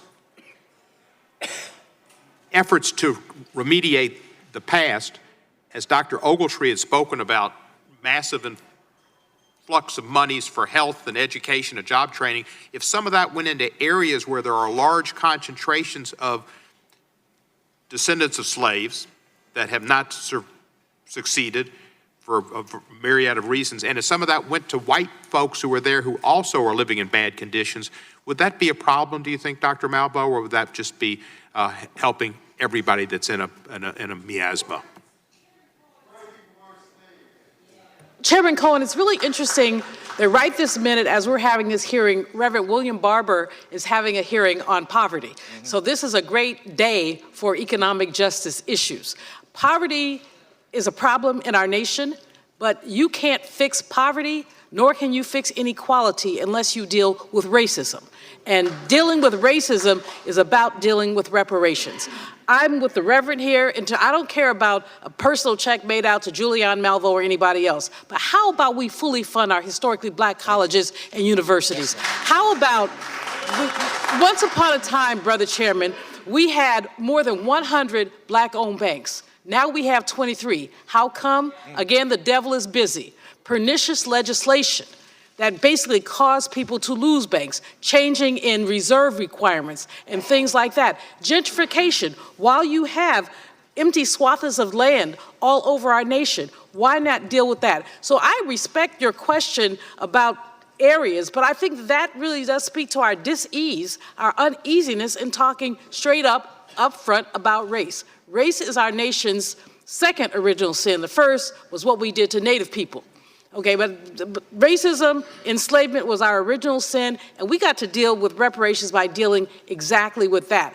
If we want to have an American Marshall Plan that deals with all poor people, Reverend Barber says there are 140 million poor people, 43% of our nation, let's deal with that, but let's not forget that race is central to anything we do around economic justice. Thank you, Doctor. My time expired, and I recognize the ranking member, Mr. Johnson, for 5 minutes. Thank you, Mr. Chairman, and again, thank you to all of you for your time and your heartfelt sentiments, and we know they're sincere. Mr. Hughes, I want to thank you for your honesty and your humility and your courage, sir. I know this isn't easy today. Here's a big question that hangs over all this and that all of us need to, I guess, address. Look, many people believe, on all sides of the political spectrum, that racial inequality that we see today is not entirely attributable to the legacy of slavery and Jim Crow. It's a factor, but it's not entirely attributable. Can you elaborate on what some of the other causative factors may be? Well, the first thing I would say is that blaming slavery and Jim Crow for the entirety of racial disparity, obviously it's clearly a factor, but blaming it for the entirety of the problems we see today facing black people is actually a way of not taking responsibility for policy decisions that were made just in the last 50 years. Our prisons did not balloon until the 1980s. Unemployment for black and white youths were virtually identical until the late 1950s and early 1960s. So perversely, by blaming slavery and Jim Crow for everything, we actually fail to take responsibility for policy decisions that were made on both sides of the aisle in very recent history. Secondly, I would say that there is a naive assumption that wherever there is a statistical gap in outcomes between two groups, that gap must be attributable to some kind of discrimination, whether that's overt or whether that's structural and systemic. That assumption is not true. Okay, I'll give one example, but I could give dozens. According to 2015 census figures, there's a 21 cent on the dollar gap. It's 21 cents on the dollar gap in household income between white Americans of Russian descent and white Americans of French descent, right? Disparity is the norm, not the exception.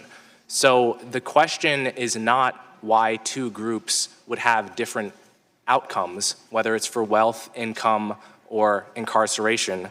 The question is why we would expect any two groups with different histories, different geographical patterns, different patterns of migration, different cultures, to nevertheless get exactly the same outcomes.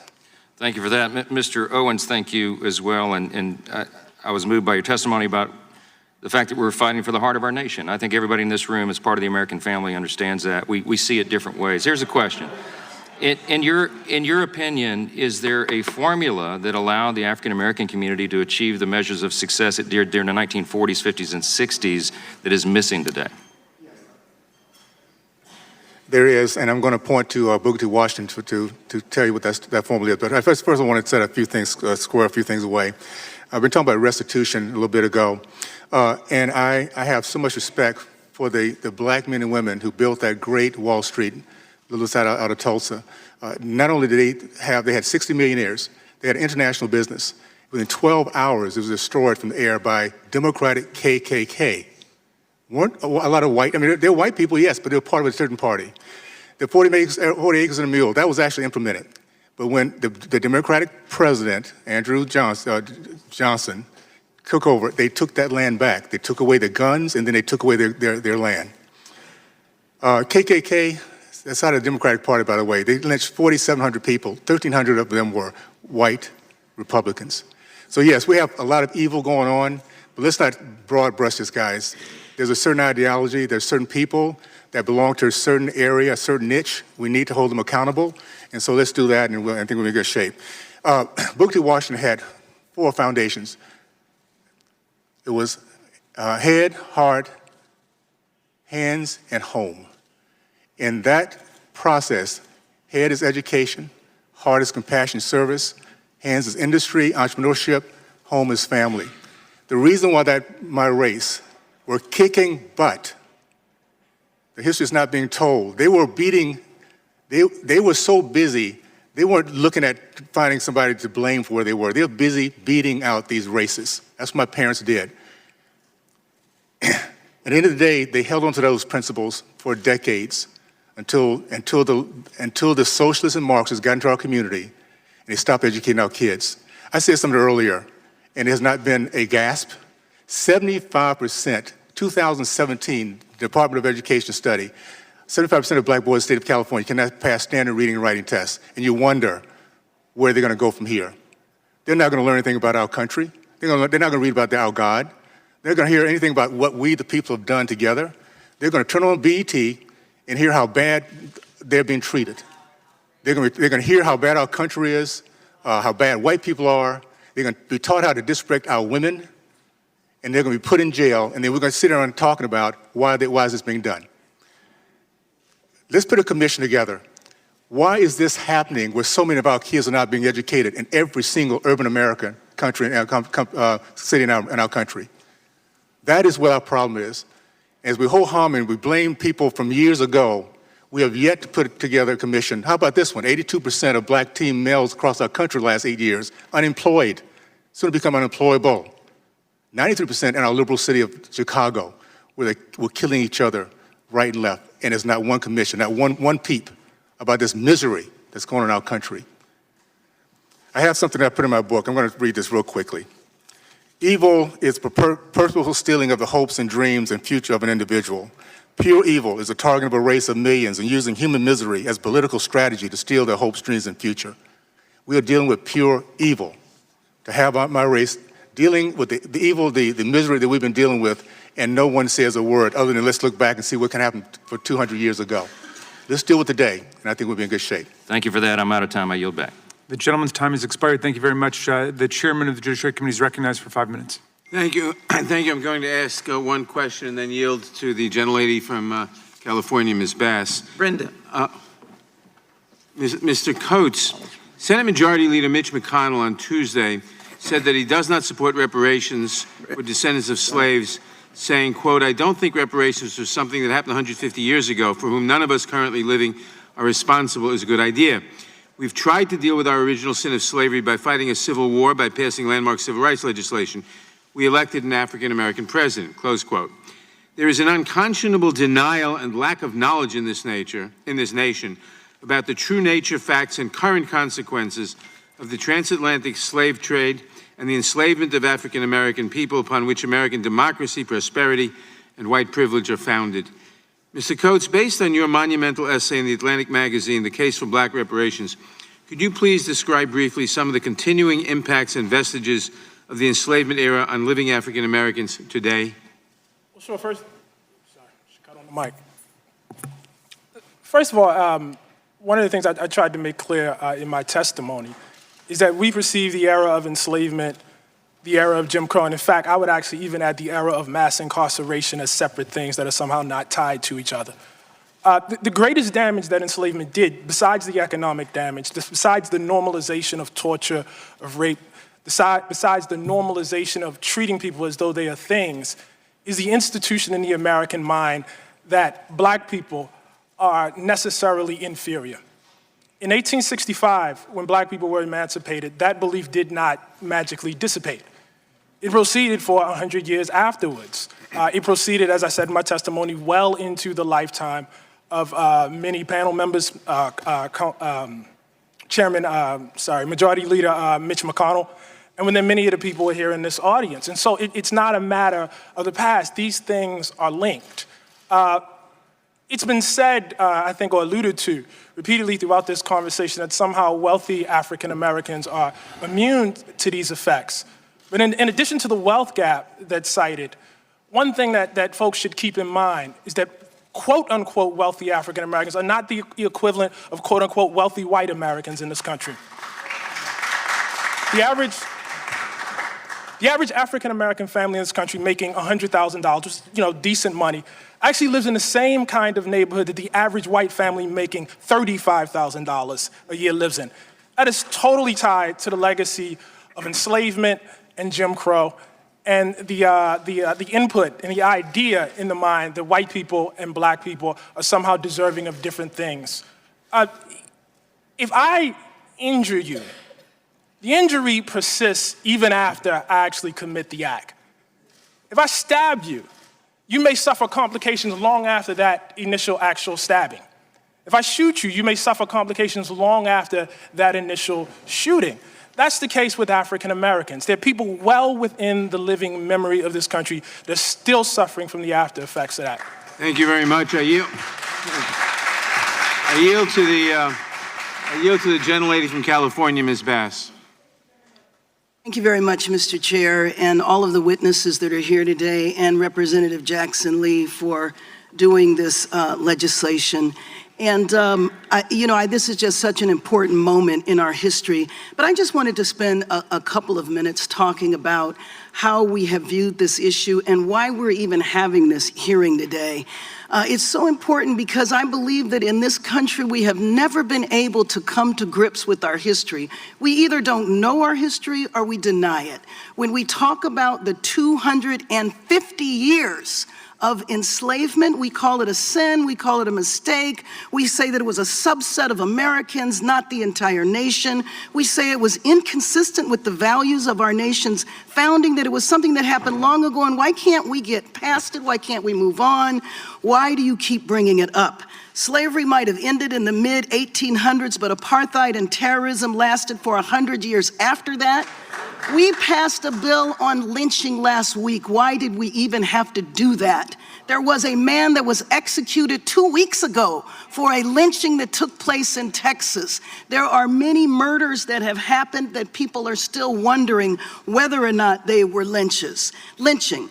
We have to say that in our country, we pride ourselves with our development, but we refuse to acknowledge that the reason why we have the development that we do is because the first 200 years of our history was done with free labor. The South enslaved African Americans, but the North's economy flourished by that, and I believe that our economists explained in detail of that. So our fundamental problem is our ignorance of history or our refusal to admit it.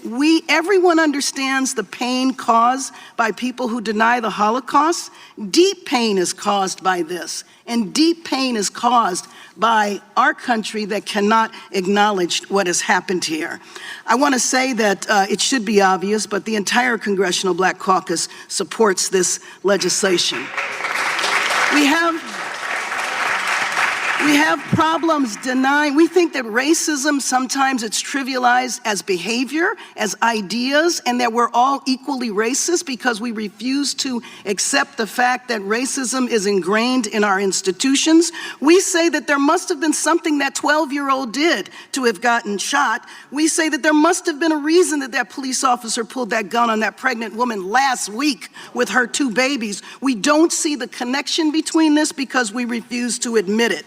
H.R. 40 calls for the establishment of a commission. It does not call for checks. We trivialize reparations by saying that these are just African Americans that want to be paid. I think Mr. Coates goes into details about reparations, meaning much more than that. And then frankly, when I hear from my colleagues on the other side of the aisle that we need to be encouraged to work harder, to pull ourselves up by our bootstraps, that we can actually achieve, that that's the only thing that's the problem, and then to talk about the Democratic Party, I think maybe people don't remember who Fannie Lou Hamer was. Black folks fought the Democratic Party. Nobody acts as though the Democratic Party was not a racist party until there was a movement that fought for justice. I am glad that we are having this hearing today. I thank my colleagues for doing it. I look forward to this legislation moving to the floor. And once again, I just want to emphasize, at what point can we in this country have a conversation about race? We will never get past it until we can have the conversation, and the conversation begins with the commission. Thank you.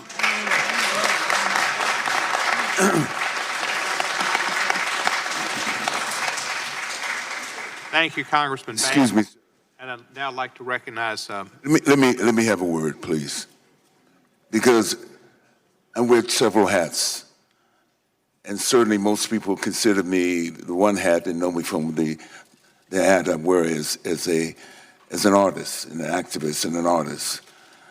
But I worked in city government for 6.5 years from 1971 in the Model Cities program in San Francisco, California, out of the mayor's office in Joseph Aliello.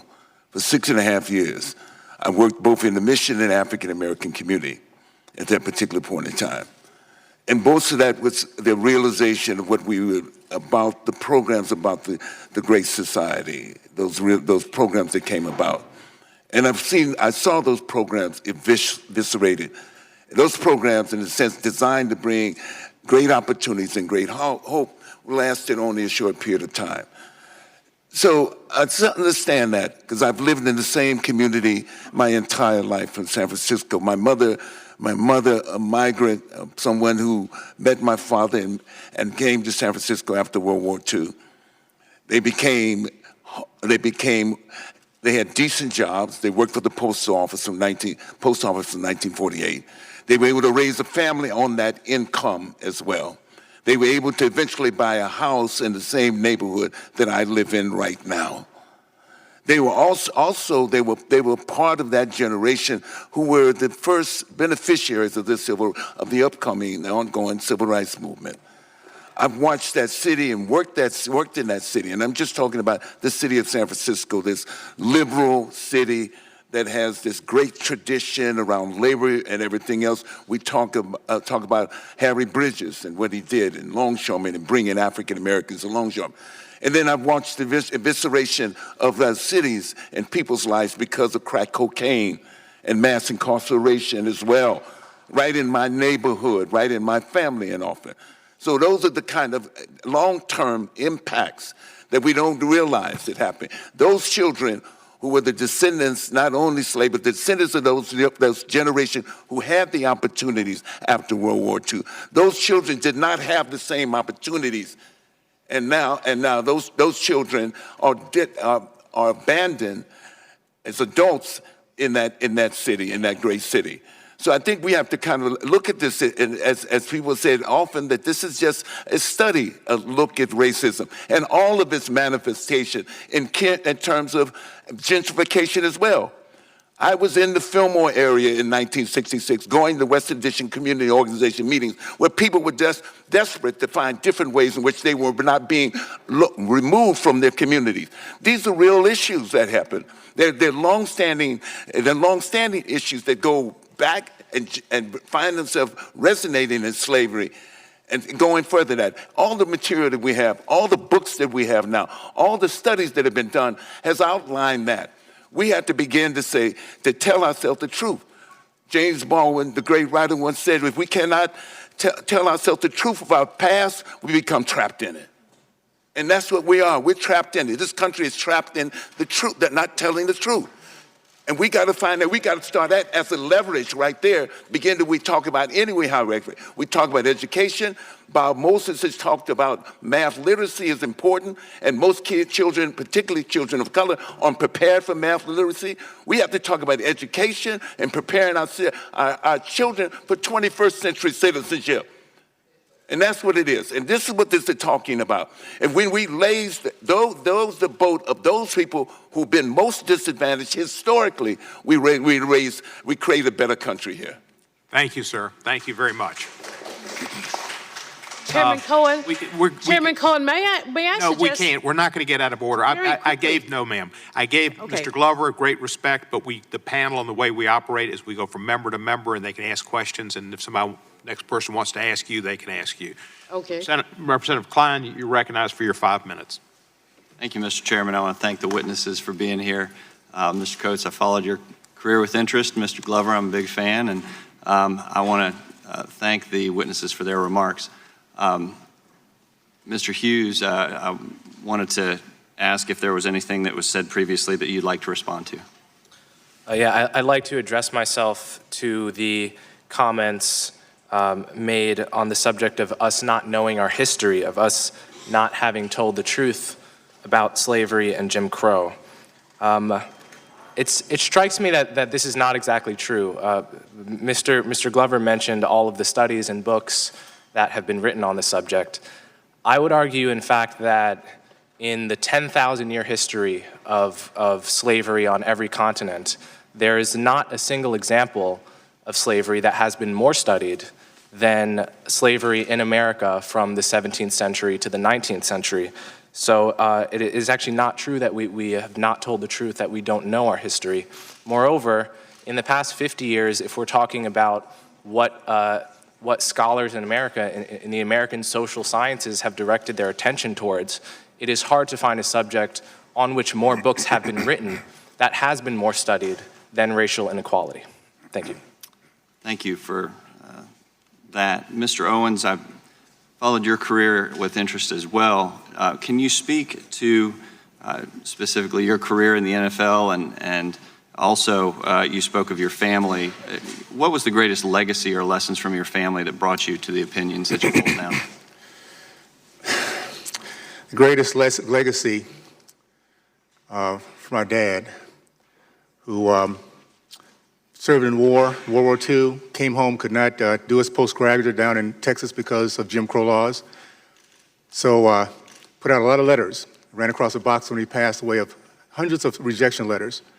He used that as motivation because he eventually got to Ohio State where he got his PhD and went on being a very successful entrepreneur, college professor, researcher, and someone was very proud of our race. He reached back to his very last days to the young people, giving them hope that this country, they can succeed, and if they really wanted to, and if they pull themselves up by their bootstraps, worked harder than the next guy. That's not a racist deal, guys. That's the American way.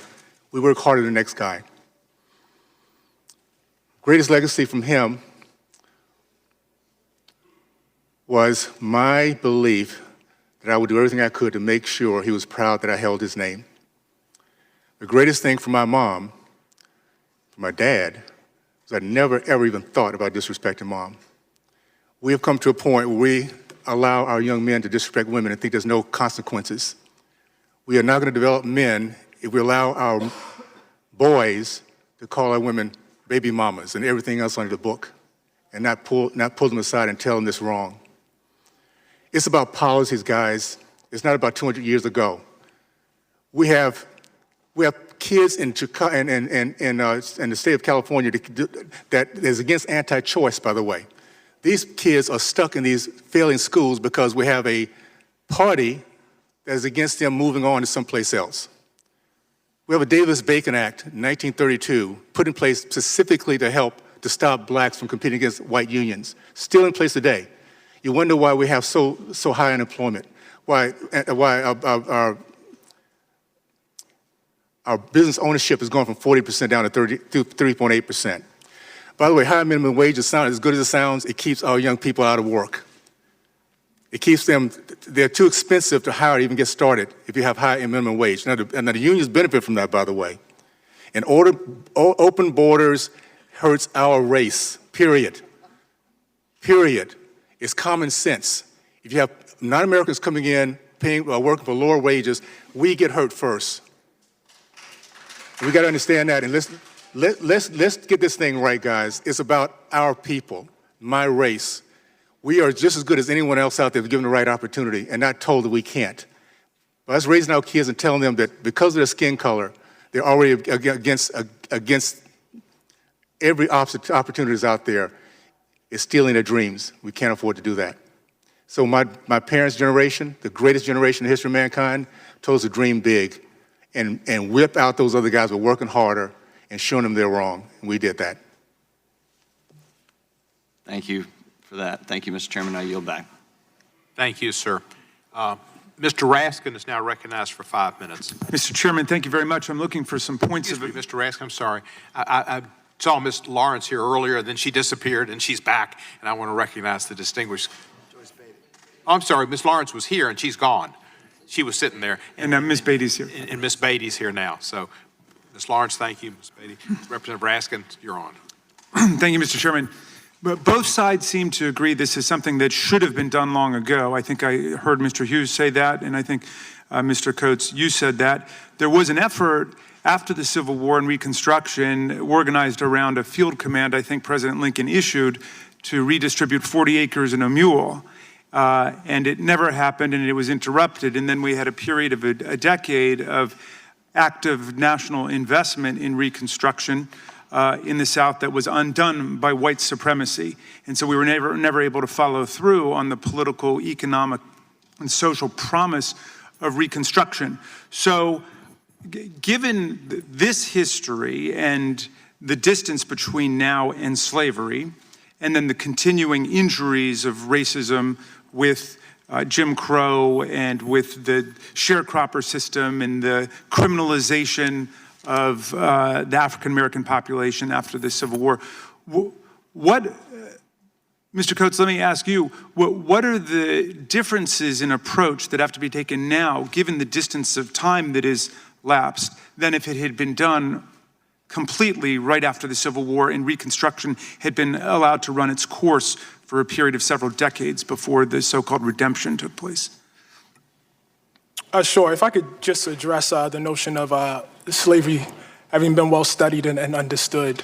I think my fellow panel member is quite correct that at this moment in history, it's certainly true that the system of enslavement in America has probably been the most studied in America. That's not particularly surprising, given the extensive and revolutionary and wide system of universities we have in this country, which is also probably unprecedented and also probably a new development also. But I think even given that, it's worth noting the lack of penetration that those studies have had into the American mindset. I don't know if it's still here, but relatively recently there was a statue garden here in the Capitol that I believe had statues of General Lee and Alexander Stephens, and one has to ask if in the Capitol people understood the history of this country, why there would be statues honoring people who led a revolution or destroy it. One would have to ask, if that history were well understood, why in, for instance, the state of Mississippi, there still was a flag flying dedicated to people who tried to destroy this country. Why only a couple of years ago we saw the murder of Heather Heyer, and that was precipitated by a movement to erect a new group of statues and remove the statue of General Lee. And so while it's been well studied, I don't know that Americans quite understand it. At this very point, you can get at least a plurality of white Americans who will tell you that the Civil War was about states' rights, with no conversation about states' rights to do what. In terms of the differences in approach today, what I would say is that's why we need H.R. 40. That's exactly what we're here to discuss in the first place. I'm very skeptical of the notion that one person should stand up and speak for 40 million African Americans, that one person should stand up and speak for all the generations that came before me. I think the proper thing to do is, A, for this body to convene a committee and convene a discussion to study exactly what the damage was and what potential remedy might be offered, and also to convene conversations around the country. Just attending to that, I also would like to say there's been a lot of, shall we say, shade throwing on the notion of cutting checks. I just want to say, in the spirit of openness, in the spirit of actual study, I don't think we should necessarily rule out cutting checks. There are people who deserve checks. And so, and I think that actually should be part of the study. We aren't ruling out any solution. I don't think we should rule out that one either. Well, thank you for your emphasis on what H.R. 40 will do. It will set up a commission to study all of the different dimensions and ramifications of reparations and what it means, because I think one of the productive aspects of this conversation has been that we've learned that it's not just about cutting checks, although it's not to the exclusion of that, but it's about rethinking our relationship to this whole history, which has been so injurious to so many of our people. Let me focus on the question of the congressional role, because I'm moved by the fact that it is Congress that is taking this up seriously. As we said before, enslaved Americans helped to build the Capitol where Congress meets. Enslaved Americans helped to build the White House where the president sleeps. And there was a slave market across the street where the Supreme Court stands today. And of course, that was the Supreme Court that gave America the Dred Scott decision in 1857, and the Supreme Court that gave us Plessy versus Ferguson in 1896, and recently gave us Shelby County versus Holder and Shaw versus Reno in the undoing of the modern civil rights movement, the modern Reconstruction. But my question here is, why is it that Congress should be the one to act? You would think that we would rely on the Supreme Court for justice in the country, but people are coming to Congress to act, and perhaps the Reverend Sutton, let me come to you about that. By the way, I do have to identify the fact that we have two great Marylanders here today. One is Mr. Coates and one is Reverend Sutton, and we're very proud of both of you. So, Reverend Sutton.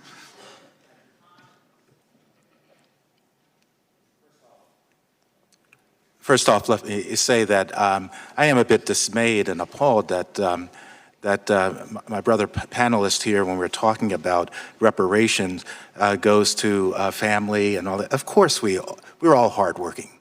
And of course, we are for families. I just don't want the impression to be that if those are for reparations, don't know about the role of family. And while we're on that point, let me just ask you. Okay. And why Congress? Because you're leaders. And legislation helped to get us into this mess. Legislation has a role. The church has a role. Our educational systems have a role. And maybe even the Supreme Court and hopefully the president. But your role is to redress some of what your predecessors did in this Congress.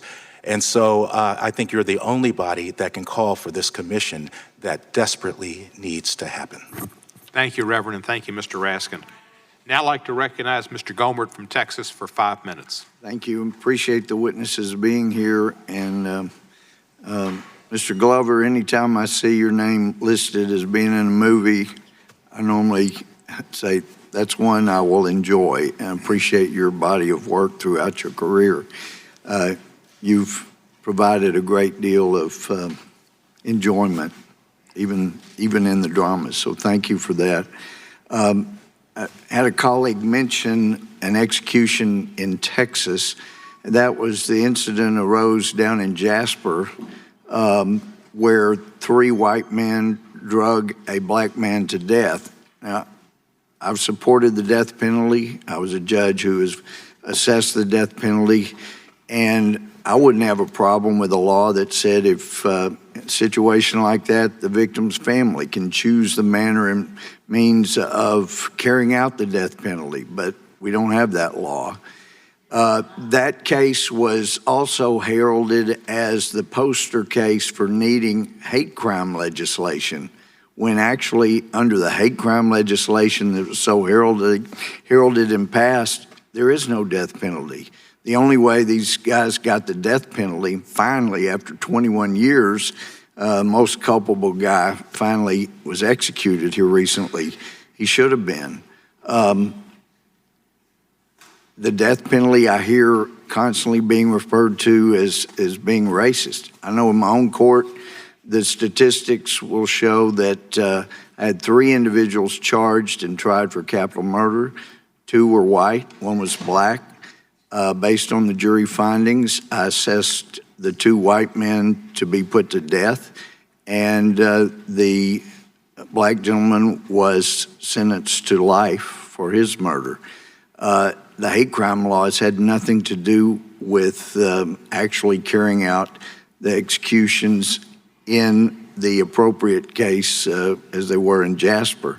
I also heard a colleague talking about it is critical to know our history, and I have some screenshots here from the Democratic Party's history that says our history, and I'd ask unanimous consent to submit that for the record. And it's interesting, and also this Wall Street Journal article, The Democrats' Missing History, it documents a number of things. I'd ask unanimous consent on both of those, so thank you, Mr. Chair. There's no reference in the history of the Democratic Party platform supporting slavery. There were 6 of those from 1840 to 1860. No reference to Democratic presidents who owned slaves. There were 7 from 1800 to 1861. There's no reference to the number of Democratic platforms that either supported segregation outright or were silent on the subject. There were 20 from 1868 to 1948. No reference to Jim Crow laws, nor is there reference to the role the Democrats played in creating them. These were the post-Civil War laws passed enthusiastically by Democrats in that pesky 50-year part of the DNC's missing years. Also, there's no reference that 3/4 of the opposition to the 1964 Civil Rights Act what came in the House from Democrats, or that 80% of the nay votes in the Senate came from Democrats. There's certainly no reference to the fact that the opposition included future Democratic Senate leader Robert Byrd from West Virginia, former Klan member, Tennessee Senator Al Gore Sr., father of Vice President Al Gore.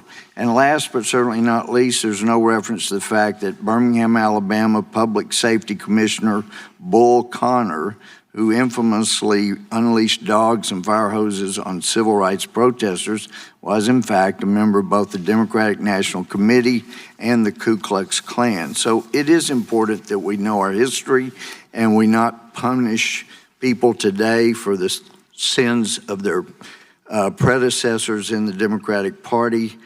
But I just stated all facts, and again, we have people who are denying history. That's not helpful to our discussion. But Mr. Owens, I would ask you, understanding that today's claim that the Republicans are the party of racism, what do you think your great-grandfather Silas would have said to someone who claims the Republicans are the party of racism?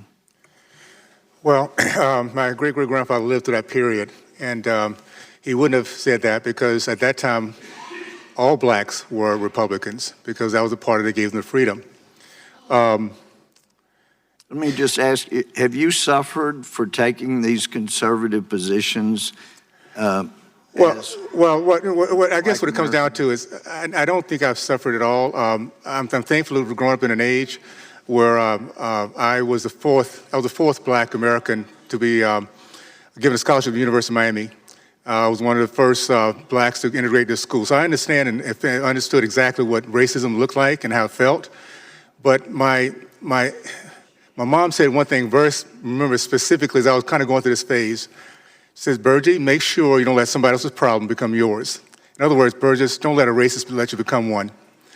The other thing is that my dad taught us, very simply, to be a leader. If it's right, do it. If it's wrong, don't. I love my country. I love my race. I love my family. And that becomes all the other stuff of being accepted or liked. It makes no difference to me. We're at a very, very important part of our country today where black Americans are waking up. And I know that a lot might not agree with what I'm saying. That's okay. Just listen. And with time, let it simmer a little bit. Look around and see where our misery is being done today. Our misery is in the urban communities throughout our country where our kids have no hope, no jobs, no family, no dad. And no one tell them they can make it. If we understand that, and we take responsibility every single generation has done in our past to make sure the next generation feels better about their opportunities than less, we are failing them big time if we don't change our narrative. These kids can do it. We just have to believe in them, give them opportunities, and tell them to man up and woman up. It's okay if things get wrong. Things go sideways for every single person that lives, or God wouldn't be a fair God. When you go sideways, stand up, man up, woman up, and let's get back on the track and get after your dreams to get this thing done with. Thank you, Mr. Owens. We Appreciate all of the panel. Time is up for Mr. Gomert, and we're going to move on. And first, Thank all of you for being here today. First, I'd like to recognize Congressman Plaskett, who is with us today. Also like to have another reminder to the crowd. Next person that screams out may be asked to be removed. We've got to have order. So keep it together. Representative Swalwell, you're recognized for 5 minutes. Thank you, Chairman. Thank you, Ms. Jackson-Lee, for your leadership on this. I'm a proud co-sponsor of H.R. 40.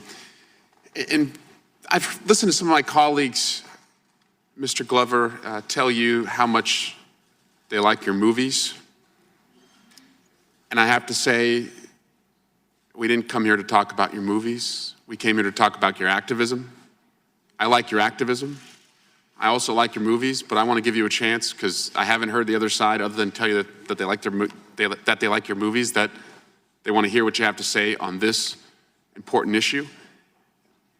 The Senate Majority Leader has said that no one living is responsible and there's no way to compensate for this.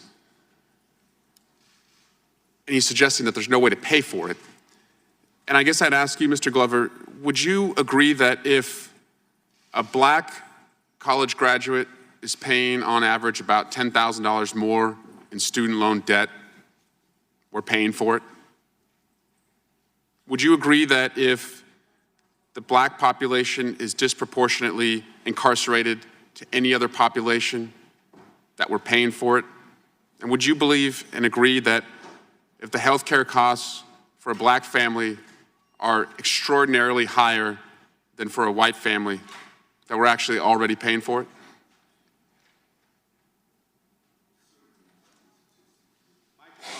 Statistics would suggest that.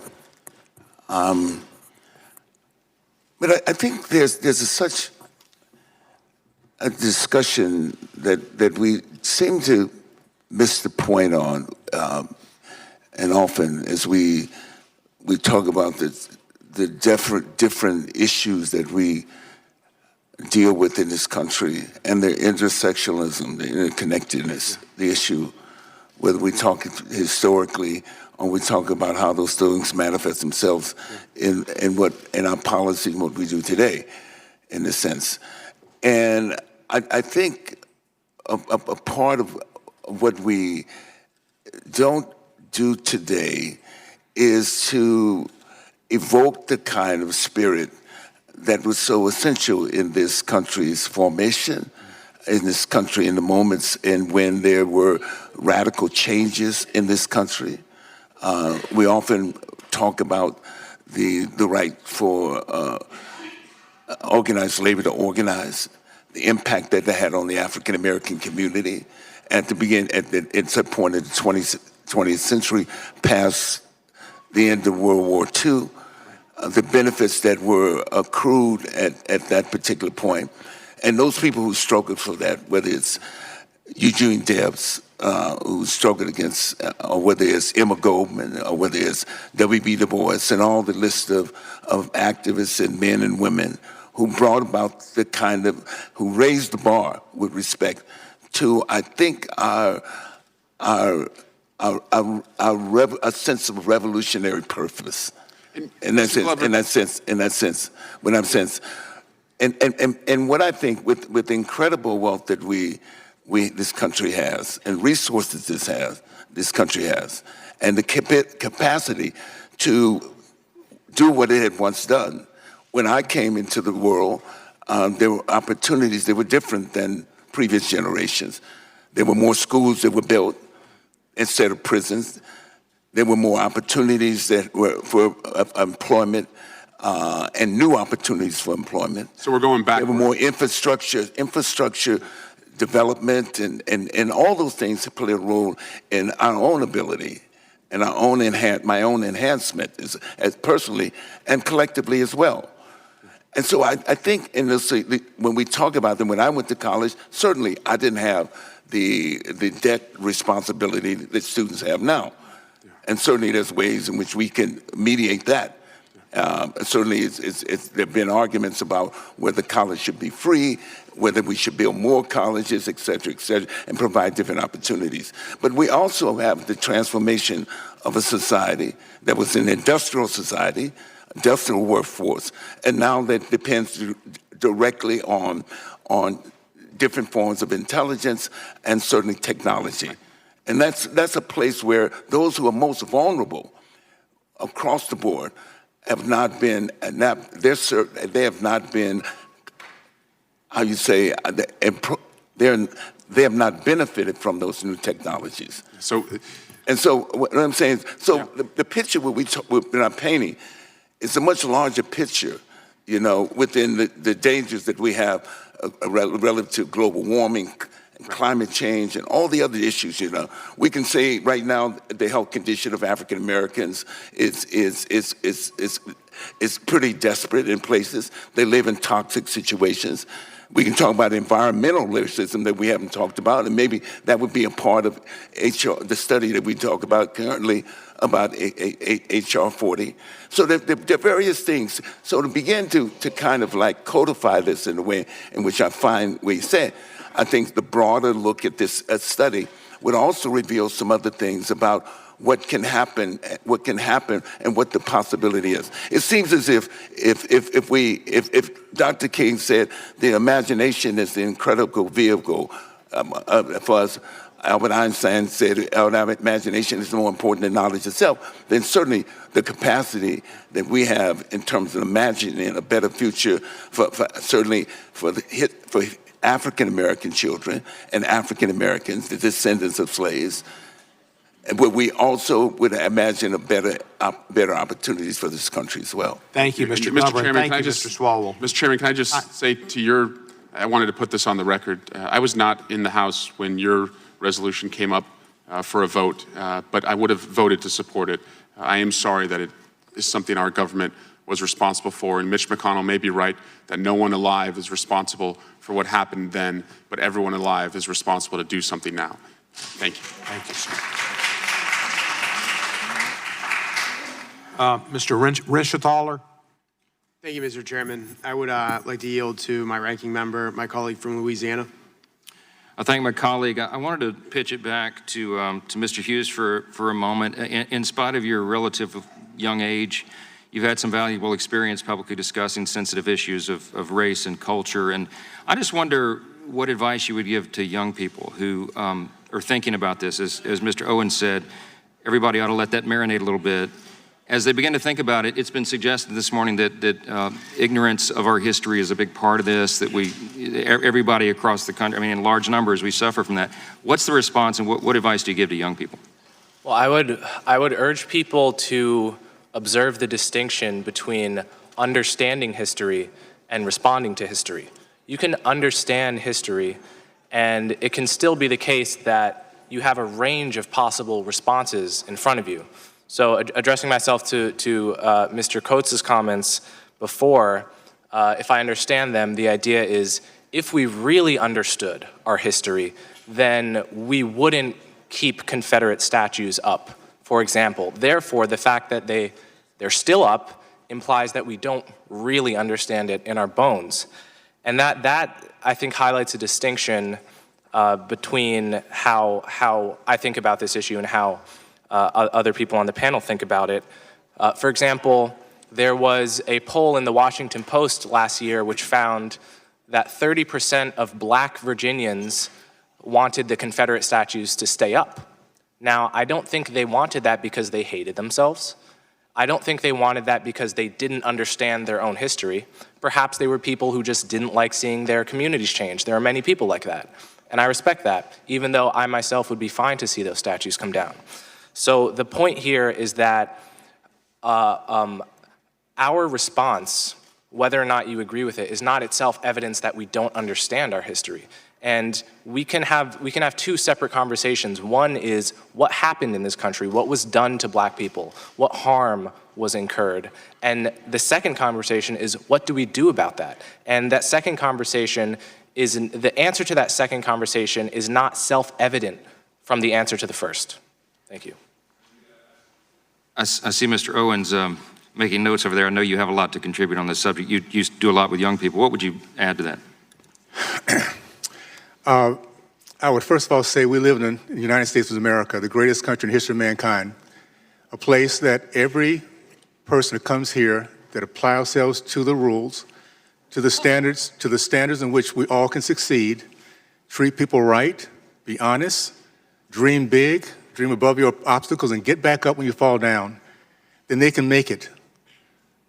History is there for us to find out and to gauge ourselves how far we've come. 50 years ago, guys that I was fighting on the football field as being one of 4 Black athletes are some of our best friends on Facebook today, because we've all grown up. We've all understood that the message of our fathers was incorrect, and we're doing our very best to make sure we be the better people as we move forward. This country, every generation, works to find its better self. As long as we don't reach back and define ourselves by the worst of ourselves, and that's what too many people are doing today. We have Americans in this country, I'm gonna call them elitists, that live the American dream, put their kids in the best colleges ever, travel every place you can think of, not have any issues, we're gonna have a great retirement, and then tell the rest of our race they can't do it. Why? Because the white man won't let them. I personally think that's an insult to my parents, my grandparents. I did not grow up around white people until I was 16 years old, and I was so proud to be in that community I grew up in Tallahassee, Florida, because we were kicking butt. We were leading our kids. They were teaching us how to be proud Americans. When I went, last point, I went to University of Miami to study biology. By the time I was my junior year, I decided I didn't want to do biology anymore. You know why I stayed with it? Because when I was leaving high school, there was a white guy who said I couldn't do it. And my parents taught me, if they say you can't, you do it. I lived in a library to prove that guy wrong. That's the way our race was, and that's the way our race needs to be again. What we can achieve, not think about what has happened to us in the past.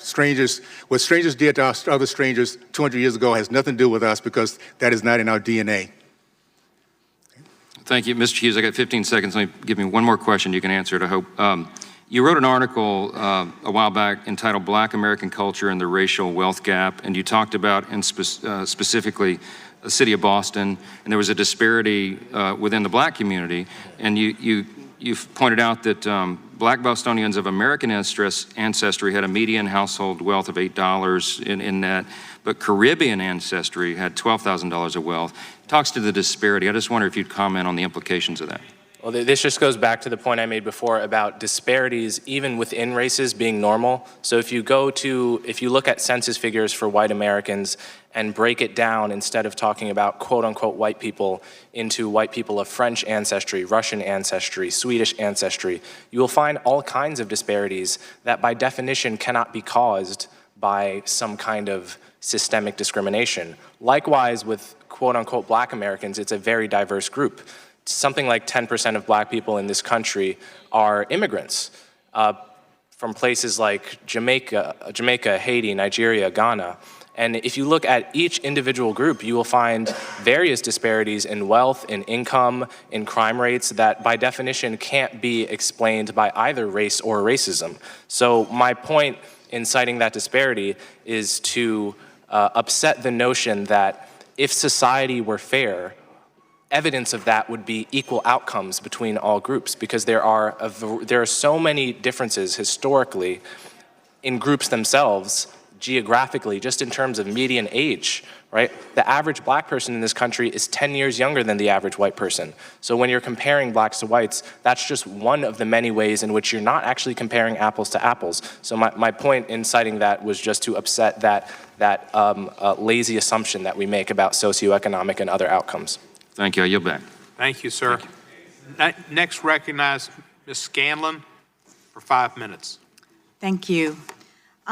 Before coming to Congress just last November, I was a public interest attorney, and so my work focused on access to justice, access to the ballot, and access to a good public education.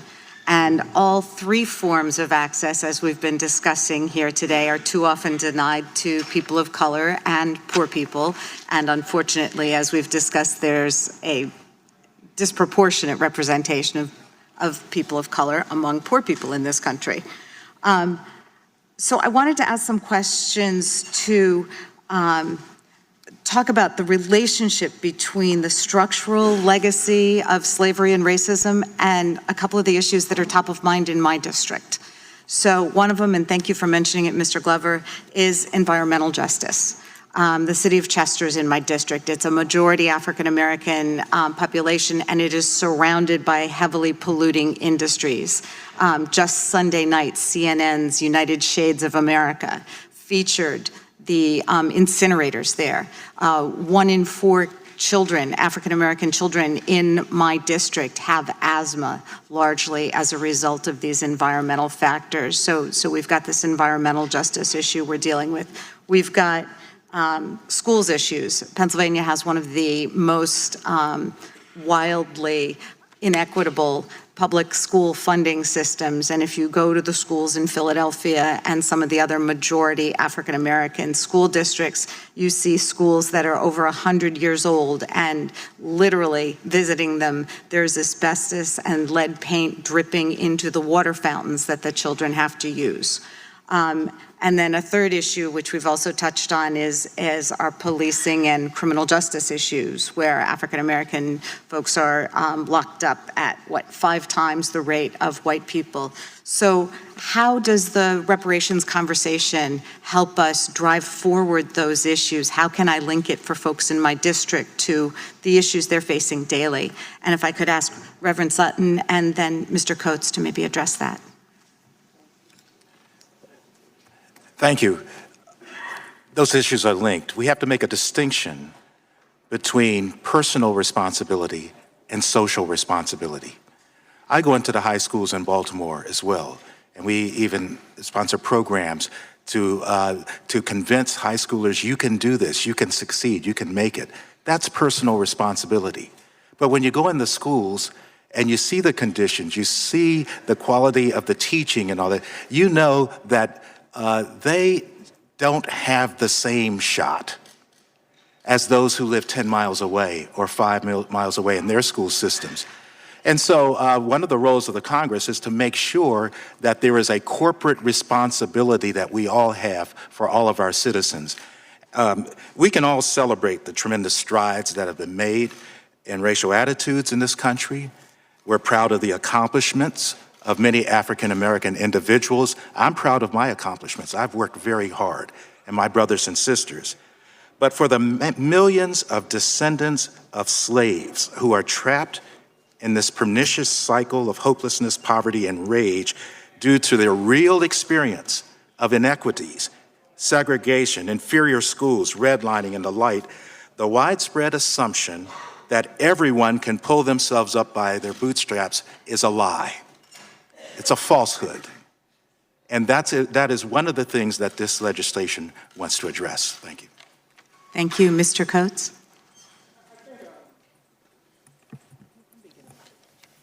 I think, frankly, and this is going to get repetitive, it comes back to the weight of history. I heard it said just earlier, for instance, that the matters which face us today have nothing to do with our strangers from 200 years ago. That's not the attitude we take towards George Washington. That's not the attitude we take towards Abraham Lincoln. We take that attitude to history that we're ashamed of. We don't take that attitude towards history that we're proud of. Again, as I said earlier, answering another question, that one of the great weights of 250 years of enslavement in this country, which is longer than the 150 years of freedom that African Americans have enjoyed, is the codification of the idea of inferiority among black people, and not just in the culture, but in the very laws themselves. And even after those laws are repealed, as well they should, the idea still remains and is passed on. And so, for instance, it was just said by one of my fellow committee members that there is a difference between the incomes of Caribbean black immigrants and native blacks. This is true. It's also quite understandable. people who come to America to pursue opportunity generally tend to do better than the masses of a whole group that have been here. This is true of all immigrants, so this is not particularly surprising. But what happens when you look at that second generation? What happens when you look at that third generation of Caribbean blacks? In fact, unlike all other groups, they quickly become African-American blacks in terms of their other statistics. Why is that? It's the weight of history. It's the implicit idea that is codified in our laws, in our criminal justice system, in the very places that we live to this very day. There is no way to get out of this. There is no way of escaping this without a direct confrontation, without H.R. 40, the very reason we're here. Thank you very much. Thank you, Ms. Scanlon. Before I go to my next, I'd like to recognize Mr. Wade Henderson, who's here. He was the president of the Leadership Conference on Human and Civil Rights and a great hero for many years. Thank you for your attendance and your years of work. Mr. Hillary Shelton was here earlier, and they kind of were a team. He was the NAACP, and he left. Ms. Dean, you're recognized for 5 minutes. Thank you, Mr. Chairman, I thank you for having this hearing. As troubling as this topic is, I can't tell you how glad that we're here today. I can't tell you how glad that this conversation is taking place. So I thank my colleague from Texas, Ms. Jackson Lee, for her extraordinary, tenacious leadership on this legislation. We're here to acknowledge the terrible wrong in history, to recognize the continuation of those injuries, and that's one area I want to examine quickly if I can, and to discover a remedy to these atrocities, some measure of healing for this country. So if I could take a look in the time that I'm allotted at two things. Mr. Coates, I wanted to ask you about the ongoing predatory practices. I happen to also be a member of the Financial Services Committee. And so we've examined some of the practices, for example, by Wells Fargo in predatory subprime lending in the African-American community. Because too often we hear that this is a thing of the past. This is not something that's happened today. There's not an ongoing problem. You're dealing with something that's past. It's not past. The discrimination, the atrocities continue. So if you could help me with the predatory practices, and then I wanted to try to lift it a little after that, because I loved what you said, Right Reverend, that it is important for our white brothers and sisters. We need this as much, if not more, for the healing of our soul, healing the soul of the country. And Ms. Brown, you talked about the liberating power of having this conversation and taking a look at all of this. So if we could talk about ongoing predatory practices and discrimination, and then maybe take it to the other side. Sure. As I was saying earlier, it's like any other injury. There is the primary effect of the injury, and then there's the secondary and tertiary effects of that injury. African Americans have a history of segregation in this country. What that means is not merely living separately from whites. It means living separately from whites for the explicit purposes of denying certain benefits and certain funding and certain resources to black people.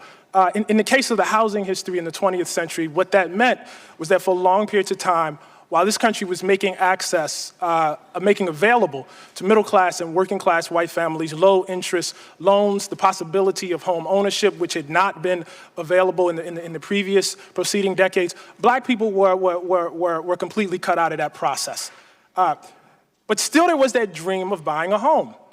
And so what that gap left was for predatory lending to come in, illegitimate lending that did not enjoy the imprimatur or the backing of the FHA, to come into black neighborhoods and make loans under conditions that were, to say the least, onerous. In some cases, black folks didn't even actually own the homes. This practice of, sure. Contract lending. Contract lending, yes. Could you give us a quick definition of that?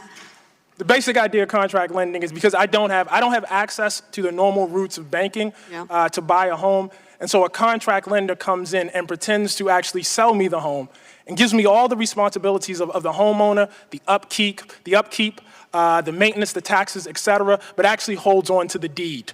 It's a high-tech, rent as you buy rent option. And the other practice that Wells Fargo participated in a huge way in the early 2000s, 2005, as quoted by a former Wells Fargo loan officer. They went into black communities, particularly through their churches, and pushed subprime lending mortgages on those folks who would have qualified likely for regular mortgages. And she said, we went right after them. She's a former member of Wells Fargo.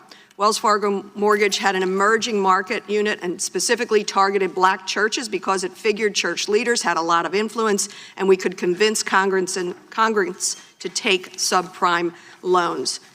That's recent. That's ongoing kinds of stuff. That's egregious. So anybody says this is a thing of the past just isn't paying attention. Yes, Congressman, just really quick. The reason why I just keep insisting on history is the very fact that that group of people was vulnerable in the first place is because of redlining and Jim Crow. They never would have been in that position if not for history. And I apologize, but Ms. Brown, if you don't mind, I'm from Pennsylvania, so suburban Philadelphia. If you could talk about that notion of liberation as a result of looking at your own history. Can you tell us what that felt like and why we should argue that for us and paint that picture? Thank you so much. There's so many layers to it. The part of what hasn't been mentioned today is the fact that race is a fiction.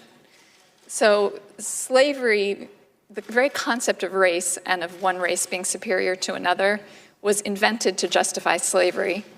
And it was also deployed in order to have white working class, like indentured servants back in Virginia in the colonial era, identify with this notion of whiteness and with wealthier whites rather than identify with enslaved Africans and Native people with whom they had common cause. And so there's a lot of layers to this history that I think for a lot of the white Americans who feel like this is just an accusation and this is just yet another case of calling their people historically racist or calling them racist today. In my experience, the African American community is much more sophisticated about understanding that some of these dynamics, for example, with the GI Bill and whatnot, it's mundane complicity of white folks who are benefiting from a system and looking the other way. They're not necessarily getting up in the morning and saying, I want to be racist. And there's an understanding of that amongst those of us who are in the field doing this work. So they're just, again, coming back to the learning of the history, it's liberatory to get beyond even the very concept of race.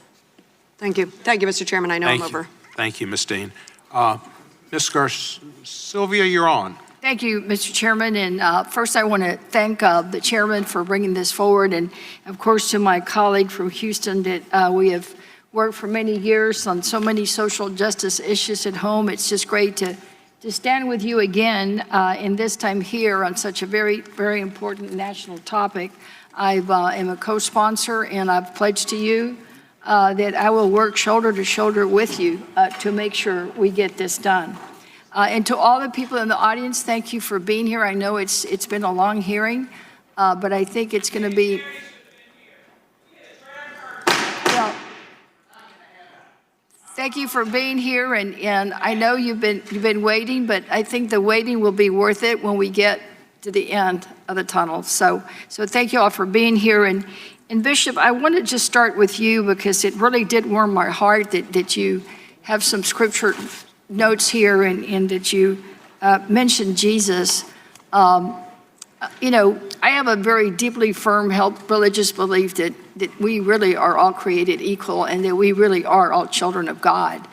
And I want you to just pretend that instead of speaking to us right now, that you're speaking to the average American who may not have read everything that we have may not have been as attuned to this hearing, but is kind of wondering what this is really all about, because as much as you say and others have said that this isn't about a check, the bottom line is that when some people start talking about reparations, they think that it's just about that. So my question to you is, what would Jesus do about reparations? Well, when it comes to those questions, I like to remind people, I'm in sales, not management. I don't, it's so I'm not going to make those decisions. Very nice, it's a good start. But I want to be clear, it's not just about a check. Correct. When I think about some African-American women who are languishing in nursing homes with no money, no wealth, no, let's cut a check. I think about some others where a check would be really, really good. So I just wanted to be clear about this. But it's not essentially about money. It's about being good. There's been talk here about our nation being a great nation, or to make it great again, or the greatest nation of all. I'm more concerned about this nation being good. Let's be good. Let's do a good thing. And if we can be good enough, then let history and let people around the world say, the United States is great. Not because you can make a lot of money there, not because you can enrich yourself, not because of the size of your military or your armaments. They're great because they're good. And so I'm here today to witness to being good about this, that there is some unfinished business in this nation. Lastly, about the souls. In 1903, W.E.B. Du Bois wrote that famous book, The Souls of Black Folk. I would like to see another book written, The Souls of White Folk. The souls of white folk in this nation right now. What does it do to your soul to know that some of the benefit you get from your white skin and your background is not accrued to everybody? What does that do to your soul? And so this is a soulful act, I think, that we are talking about today. And it's really going to take all of us. I said earlier that we've forgiven you. And that what I mean is we're here. We're in America. We want America to be good and great. Desmond Tutu, Archbishop Desmond Tutu of South Africa said once, without forgiveness, there is no future. We have to forgive one another, but that doesn't mean we stop there. We have work to do, and this work for reconciliation. I wonder if my sister here... well, actually, I had a question for Mr. Coates, but you'd have to go really quickly. I had one question for Mr. Coates, so if you wanted to add something real quick. I'm running out of time. No, I'm the economist on the panel, so it's a little bit... No, I know that. It's a little frustrating that economic questions are being directed to non-economists. Well, I think I have some things that I'd like to be able to say about some of this. But thank you, my brother, for giving me, for passing the mic. I really do appreciate it. The questions about predatory lending really need to, your sister Congresswoman raised, really need to be dealt with, because it's not just that it's something that's happening if you're going to talk about predatory lending, could you also add, because what I was going to ask him, you could probably answer also, this whole history of the exclusion of blacks from some of the early programs like Social Security and the GI Bill and others, because it all is about economic security. So if you could blend your answer, that would be great, because then I would use up my time and get both questions in. Sure. I mean, we can go back and look at the minimum wage, which exclude farm workers in the South, which were predominantly black people, excluded domestic workers, who were black women. And so these folks were excluded not only from the minimum wage, but also from the Social Security system. And so your comment about black women in nursing homes is very pointed, given all of that. I mean, we have to look at this. The hearts and minds questions, I'm an economist, so I leave that to the Reverend. But what I want, but my thing is, let's look at the economic underpinnings of the inequality that exists in this country, the wealth gap that exists in this country, and the differences that it makes. Sister Congresswoman, when you talked about predatory lending, a third of the people who had predatory loans qualified for regular loans, a third of them. However, they did not get them because of the way that slavery, racism basically segregated people. So while it's lovely to sing Kumbaya, which I don't do very often, I think it's even better to talk about what's going on economically and the differences that exist because of the wealth gap. When a black woman, man, is arrested, absent wealth, they lay up in the jail for I don't know how many days because they don't have the home to mortgage to get the bail. And cash bail is discriminatory. And so we can just go down the list and talk about the very many ways that racism affects the quality of folks' lives. And with all due respect to these Kumbaya brothers over here who, you know, I'm proud of my family too. I mean, we good black people too. I have a PhD, I had 2 MBAs in my family, blah, blah. I'm not going to give you my family history. But you know, it is irrelevant. It is irrelevant when you're dealing with structure. I want y'all, Congress people, to deal with issues of economic structure, and an economic structure has generated an inequality that makes it difficult for people to live their lives. When zip code determines what kind of school that you go to, when zip code determines what kind of food you can eat, These are the vestiges of enslavement that a lot of people don't want to deal with. Forgive my, I'm kind of over the top, but I usually am. Those in the audience who know me know, tick, tick, boom. But the fact is that I'm gratified, Sheila, Congresswoman Jackson Lee, for these hearings, but I'm also frustrated for the tone that some of this has taken, because it takes us away from the economic underpinnings of what needs to go on here. Thank you.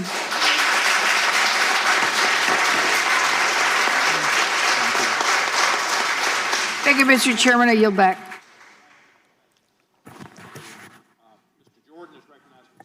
Thank you, Mr. Chairman. I'd yield to the gentleman from Louisiana. I thank my colleague. This has really been a thoughtful discussion. I know we're nearing the end of it. We have more to go. Thank everybody for their patience. I just want to touch on something the Reverend Sutton said a moment ago about America being good. It is good. It is the greatest nation in the history of the world. There's a reason for that. G.K. Chesterton was a famous British philosopher. He famously said, America is the only nation in the world that is founded upon a creed. And he said it's listed with almost theological lucidity in the Declaration of Independence. What is the creed? We are the first people in the history of the world that openly acknowledged, boldly declared, that we are created in the image of God, and therefore every single person has inalienable human rights. That is a self-evident truth, the founder said.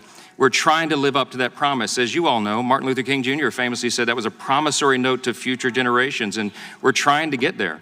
The honest question that we're trying to get to is the payment, okay, which would be part of this by many people's estimation, is that part of that attaining the ultimate goal? And it's a thoughtful question. It's a serious one. And I don't think that you should disparage the motives of anybody who's asking these piercing questions. And we're going to, and we are. You're all part of the dialogue, and I'm grateful that it's largely been a civil discussion today, and I really appreciate your contributions. Let me go back to Mr. Owens. In a 2018 interview, you noted that, you said, quote, it was the black community that led our country in terms of the growth of the middle class. Between 40 and 50% of black Americans became part of the middle class. The black community also led the country in terms of the commitment of men to marriage at over 70%, unquote. I wonder if you could elaborate a little bit on what you attribute that to. Head, heart, home, hands. We were a race that believed in God, very committed to the Christian faith. Because we did, our men believed in being the men of their household to provide for their kids and their wife, and they took that commitment very seriously. They took pride in being producers. The idea of me being a beggar was not an option. When I failed after coming out of the NFL, 7 years after coming out of the NFL, totally humbling. But for a brief few months, I was willing to be a chimney sweep. I was willing to be a security guard. That was the way we were taught. Do whatever it takes to provide for your family. It doesn't matter. Be proud of it. And I'm proud of it now. We'll never want to go there again. But at the end of the day, that's what we were taught. We have now, we're turning out my race into one that's feeling that they are entitled to somebody else's property. We're now asking for something, reparation, that we'll get to funding, but something we never experienced ourselves in our lives, are not owed, because we have a chance every single day to make a choice. I can choose a day to be more successful or less. And that has nothing to do with my ancestor, my great-great-grandfather Silas, other than the fact that I'm so proud that he showed me through his example how to overcome obstacles. So we need to get back the pride that we had during the 40s, 50s, and 60s as a race, when we were competing against the white race, when we were segregated, when our money stayed within our community, and our leadership stayed in our community. We weren't trying to get out to somebody else's race to give them our business. We need to recognize that within our kids is our future. I personally believe this. Right now we have over 60,000 of our youth that's incarcerated every single year. These kids, most of them, 85% don't have fathers. We were able to get those kids back, to give them the hope that this country can give them a great opportunity, that they can go out and build businesses or move their future on. They will bring us back to the abyss. And I believe those kids, the ones that we give hope again, will bring our country back from the abyss. But we need to give them the right message first. Very well said. Mr. Hughes, I know there's a lot's been said here, and I know you have thoughts on a lot of these topics. I'll just yield back to you for 55 minutes here, pitch it to you. What would you like to add to the conversation? Oh dear, a lot has been said. I'm not sure there's any one specific thing at this moment I want to respond to. That's great. I respect that. Listen, we're probably out of time or out of questions on this side, but again, on behalf of everybody here, I think I speak for all my colleagues, we really appreciate your interest, your involvement, your patience today. It's been a long hearing, but I think we've had a thoughtful discussion. I think it's important for the country for us to do this. So I'm grateful, and I yield back. Thank you, Mr. Johnson. Ms. Escobar of Texas is next. 5 minutes. Thank you so much, Mr. Chairman. And I want to just say how proud I am and fortunate I feel to be in the room with all of you, to be able to have this very important discussion and to participate in this historic hearing. I also just want to quickly acknowledge and thank my sister, Congresswoman, the gentlelady from Texas. Thank you, Sheila, for your incredible work and your passion and the dignity and strength that you bring to this discussion. And as my colleague from California, Ms. Bass, mentioned, this is a difficult conversation to have, but one that is so long overdue. Dr. Malveaux, I so appreciate your economic perspective, and I want to ask you a couple of questions rooted in that economic background that you have so that you can help the country understand the significance of why we have to have this conversation. So first, I'd like to ask you to respond to critics of this bill who claim that the U.S. has already paid reparations to African Americans through affirmative action. How would you respond to that? Sister Congresswoman, for the question. Let me say that affirmative action, the primary beneficiaries of affirmative action actually were white women. And there's a significant research that shows that because white women were better poised to take advantage of the benefits that affirmative action provided. You had disadvantage and discrimination. The African American community had disadvantage plus discrimination. White women simply had discrimination. So when you go back and look at the data, you will not find that African Americans significantly benefited from affirmative action. It was a lot of talk and not a lot of action. So, when people talk about we've already paid reparations, I've heard people talk about the fact that, white people died in the Civil War fighting on the side of the North. Well, the North was also a beneficiary of enslavement, quite frankly, and my sister here who's talked about her family has lifted that up. So no, the reparations have not been paid, and the fact is that we're not, again, some folks may want checks, but what we're really talking about is closing that wealth gap and making people whole. Thank you. And to that point about the wealth gap, you have remarked and pointed out that the income gap was actually shrinking until government played a role. The income gap for formerly enslaved individuals. The wealth gap, actually. The wealth gap, I'm sorry. The wealth gap was shrinking until Jim Crow laws and profligate racism intruded in the ways that people were able to live their lives. So that people, the Tommy Moss story that I told a little bit of, the guy who opened the grocery store, Ida B. Wells' goddaughter's dad, opened a grocery store. He dared to compete with white people. And because he dared to compete with white people, he basically lost his life. Tulsa, Oklahoma, when the governor of Oklahoma actually appointed a commission to find out why the Wall Street massacre occurred, one of the newspapers came up with this conclusion: too many N-words have too much money. That was the conclusion of an official government commission. And Black Wall Street was amazing. Dr. Olivia Hooker, who passed just last November, was the oldest living survivor, and she was a friend.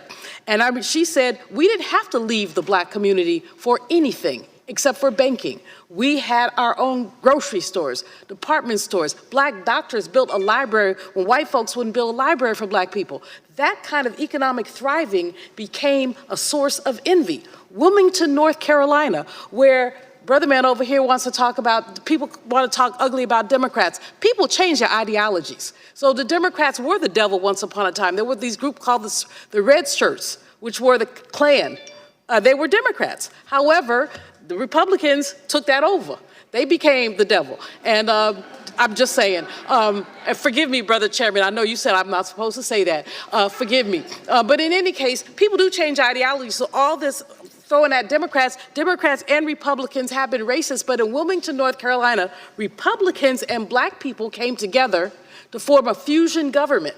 And white folks were so frightened that they took all the prominent black men in that town, arrested them.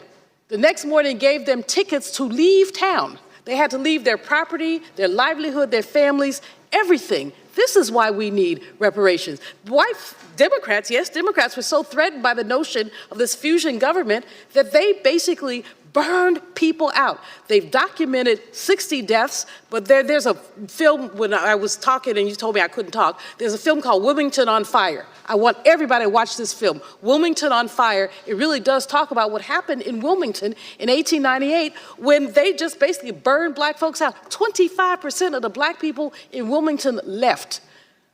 Nearly a third of the black businesses in Wilmington went out of business. It was really about economic envy. So absent this economic envy and fear, black folks, we didn't get the 40 acres and a mule, but we were still trying to do it. And then folks came in and said, wait a minute, if we let them do their thing, where's our cheap labor gonna come from? You know, and so that's what happened. Thank you for the question. Thank you so much, Chairman. I'm out of time. Appreciate it very much. And last but far from least is the sponsor of H.R. 40, the Honorable Sheila Jackson Lee, for her 5 minutes plus. You're right. Thank you.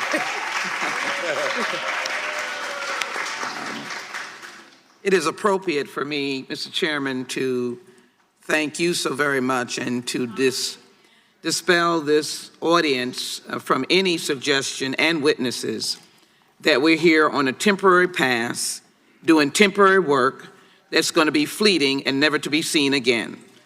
I want to thank Chairman Cohen, who comes from the heart of Memphis and Tennessee, who has walked in the life of a dual society. And I want to thank Chairman Nadler, who, as he indicated, as I did, supported H.R. 40 and the leadership of John Conyers. I want to thank all of my colleagues on this panel for their diligence and outstanding questions.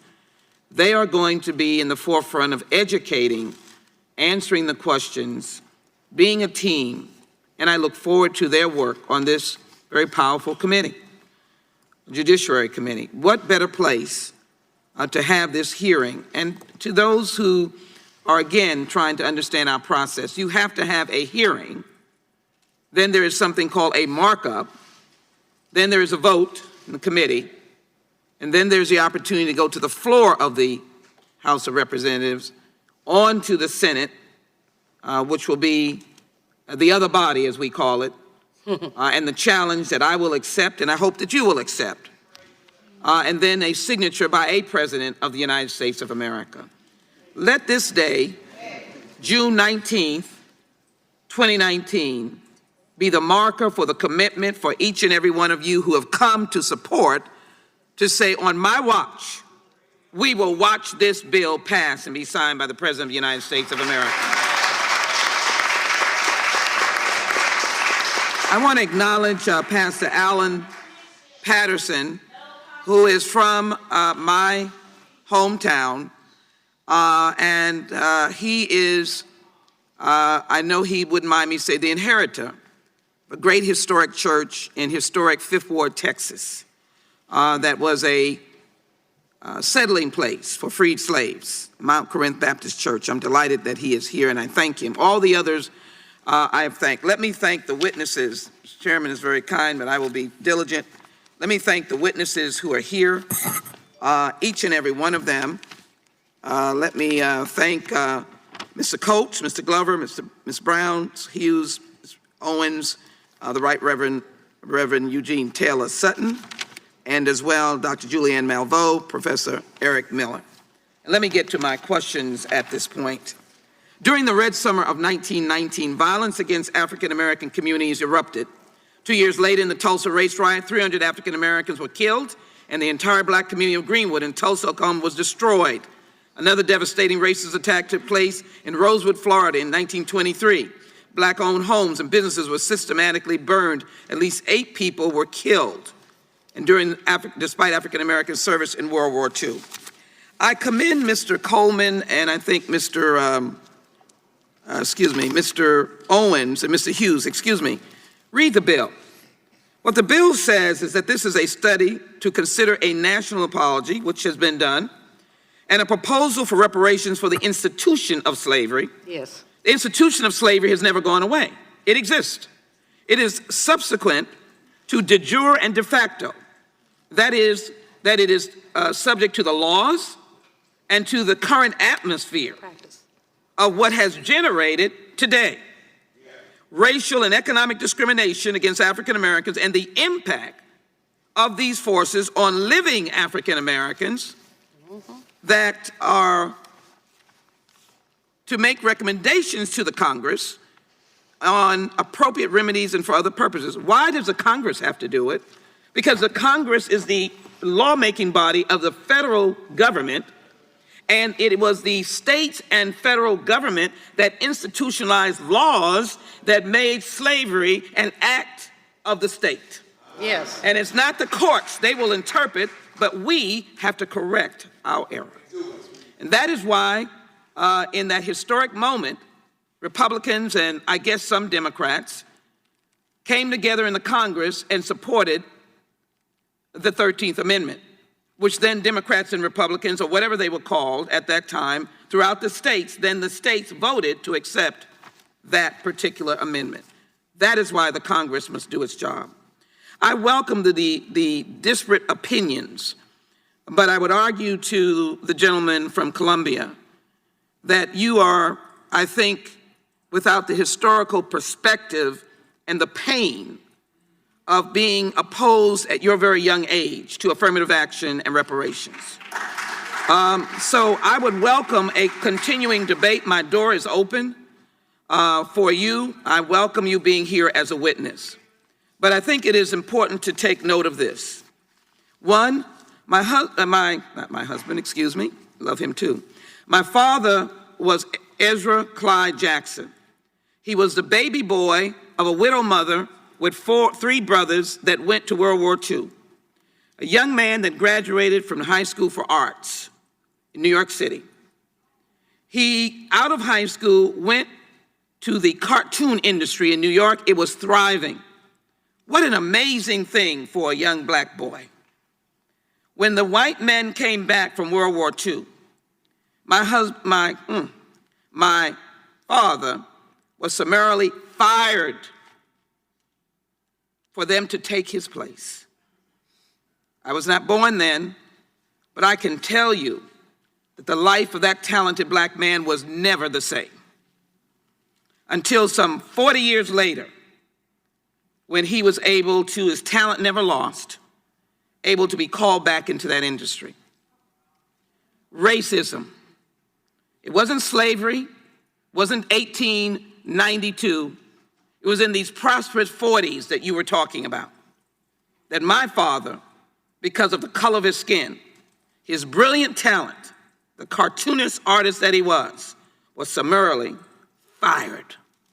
And so the question I have, Dr. Malveaux, while the white middle class was being buoyed by the New Deal period of my father's life, African Americans were consistently excluded from its benefits.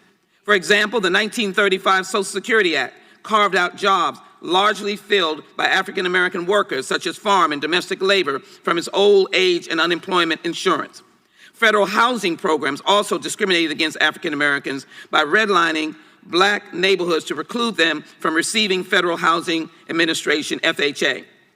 The GI Bill, which dedicated billions of dollars toward expanding opportunity for soldiers returning from war, also contributed to the widening gap between white and black Americans. Southern congressional leaders made certain that the programs were controlled by local white officials, resulting in black veterans being denied housing and business loans. Now, Dr. Malveaux, I want to get to your seatmate there, Mr. Miller. So I'm going to you first, and I also want to get to Mr. Coates on these issues, and I thank all the other witnesses. Could you comment on this impact, this continuing impact, when we didn't benefit from that? Yeah. Both for the hearing and for the question, the continuing impact it shows up in the wealth gap. In addition, the entirety of the way that we redlined black communities through the Federal Housing Administration, redlined communities so that people could not get housing loans. even when they qualified for them. This was government policy. This is why Congress must do this. Congress did the devil, and now Congress has to do the right thing. It's quite simple. I'm so happy that you mentioned the GI Bill for a couple of reasons. Number one, as you said, the state authorities decided who got benefits. In the state of Mississippi, fewer than 1,000, and the number is 600 or 700, I'm gonna just round up, fewer than 1,000 black men were able to go to college on the GI Bill for Mississippi. Because when they went to get their GI benefits, the GI board said, oh, you could go to barber school. Oh, you could go to trade school. But these were brothers who were qualified to go to college, should have had that opportunity, would have had generational differences in the way they lived had they done that. So Congress has indifferently, essentially sidelined black people from the opportunities that they created for white people. It's plain and simple. Sideline us for those opportunities, and that's why it's time now to talk about how to fix that. My brother, who has done the work on Tulsa, can talk so much more about that, but let us simply say the commission that is created must go through line by line and look at all this and detail it. I don't like to think, like I said, I'm not kumbaya, so I don't like to think that white people are evil. I think white people are ignorant. I think white people do not know what the history is, and I commend y'all to look at the history and the work that you've done in the past, and then challenge you to do the right thing. Thank you. Thank you. Mr. Coates, may I bring you to the 21st century and a recent article in the New York Times that basically says, yeah, thank you. But in the shadows, this is Kansas City. Downtown is booming. But in the shadows of the city's thriving business and entertainment district are languishing East Side neighborhoods pocked with boarded up homes, overgrown trash-strewn lots. The shiny caps and storefronts are almost non-existent, and residents like the Tanya Bowman felt forgotten. I love downtown, and I'd love to see it grow too. But you've got to be real, says Ms. Bowman, who lives in the predominantly black East Side. It's like neglect. We get the leftovers. Can you just bring that all together for us in what you have ascertained about the commission, racism, and where we are today? Sure. I think the consistent point from the comments that, you just made, an article you just read from, stretching all the way back to the period of enslavement in this country, is the idea of theft. Enslavement is theft. 250 years, black people had the fruits of their labor stolen from them. We don't often think about Jim Crow and the era of segregation as theft, but it's theft too. If I agree to pay taxes, if I agree to fealty to a government, and you give me a different level of resources out of that tax pool, if you've given me a different level of protection, you have effectively stolen from me. If you deny my ability to vote and to participate in the political process, to decide how those resources are used, you have effectively stolen from me. And so it makes a kind of sense that after a period that begins in 1619 of theft, ending conservatively in 1968, I think I get an argument on that, but conservatively in 1968, that if you steal from a group of people over that longer period of time, you will have the very wealth gap that Dr. Malveaux resulted from. I think it's very, very important to bring that into the conversation because this wasn't a passive discrimination. This was appropriating resources from one group and giving them to the other through the auspices of the state. Thank you. Thank you, Mr. Chairman. I am very grateful to you to yield back, and I feel the power in this room. I'd ask my colleague, Mr. Johnson, let us work together. Let's get this done. It is long overdue, it is deserving, and it is the right thing to do. Mr. Chairman, I yield back.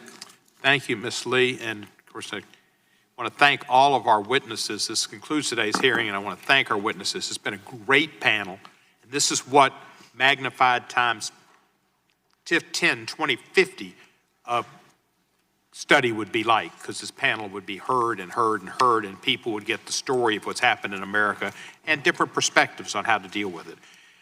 Without objection, all members will have 5 legislative days to submit additional written questions for the witnesses or additional material for the record. I want to thank our ranking member and all of my members. Our attendance was excellent. If anybody sees John Stewart, tell him everybody was here and very attentive. And for that, the hearing's adjourned.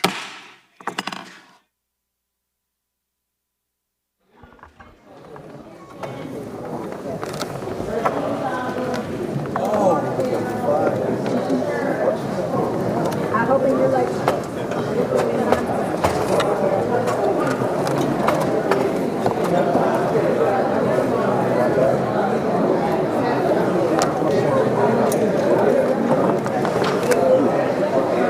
make sure it's not. Yeah. I don't think it is. It's probably in my bag, okay? Oh. So this is your table.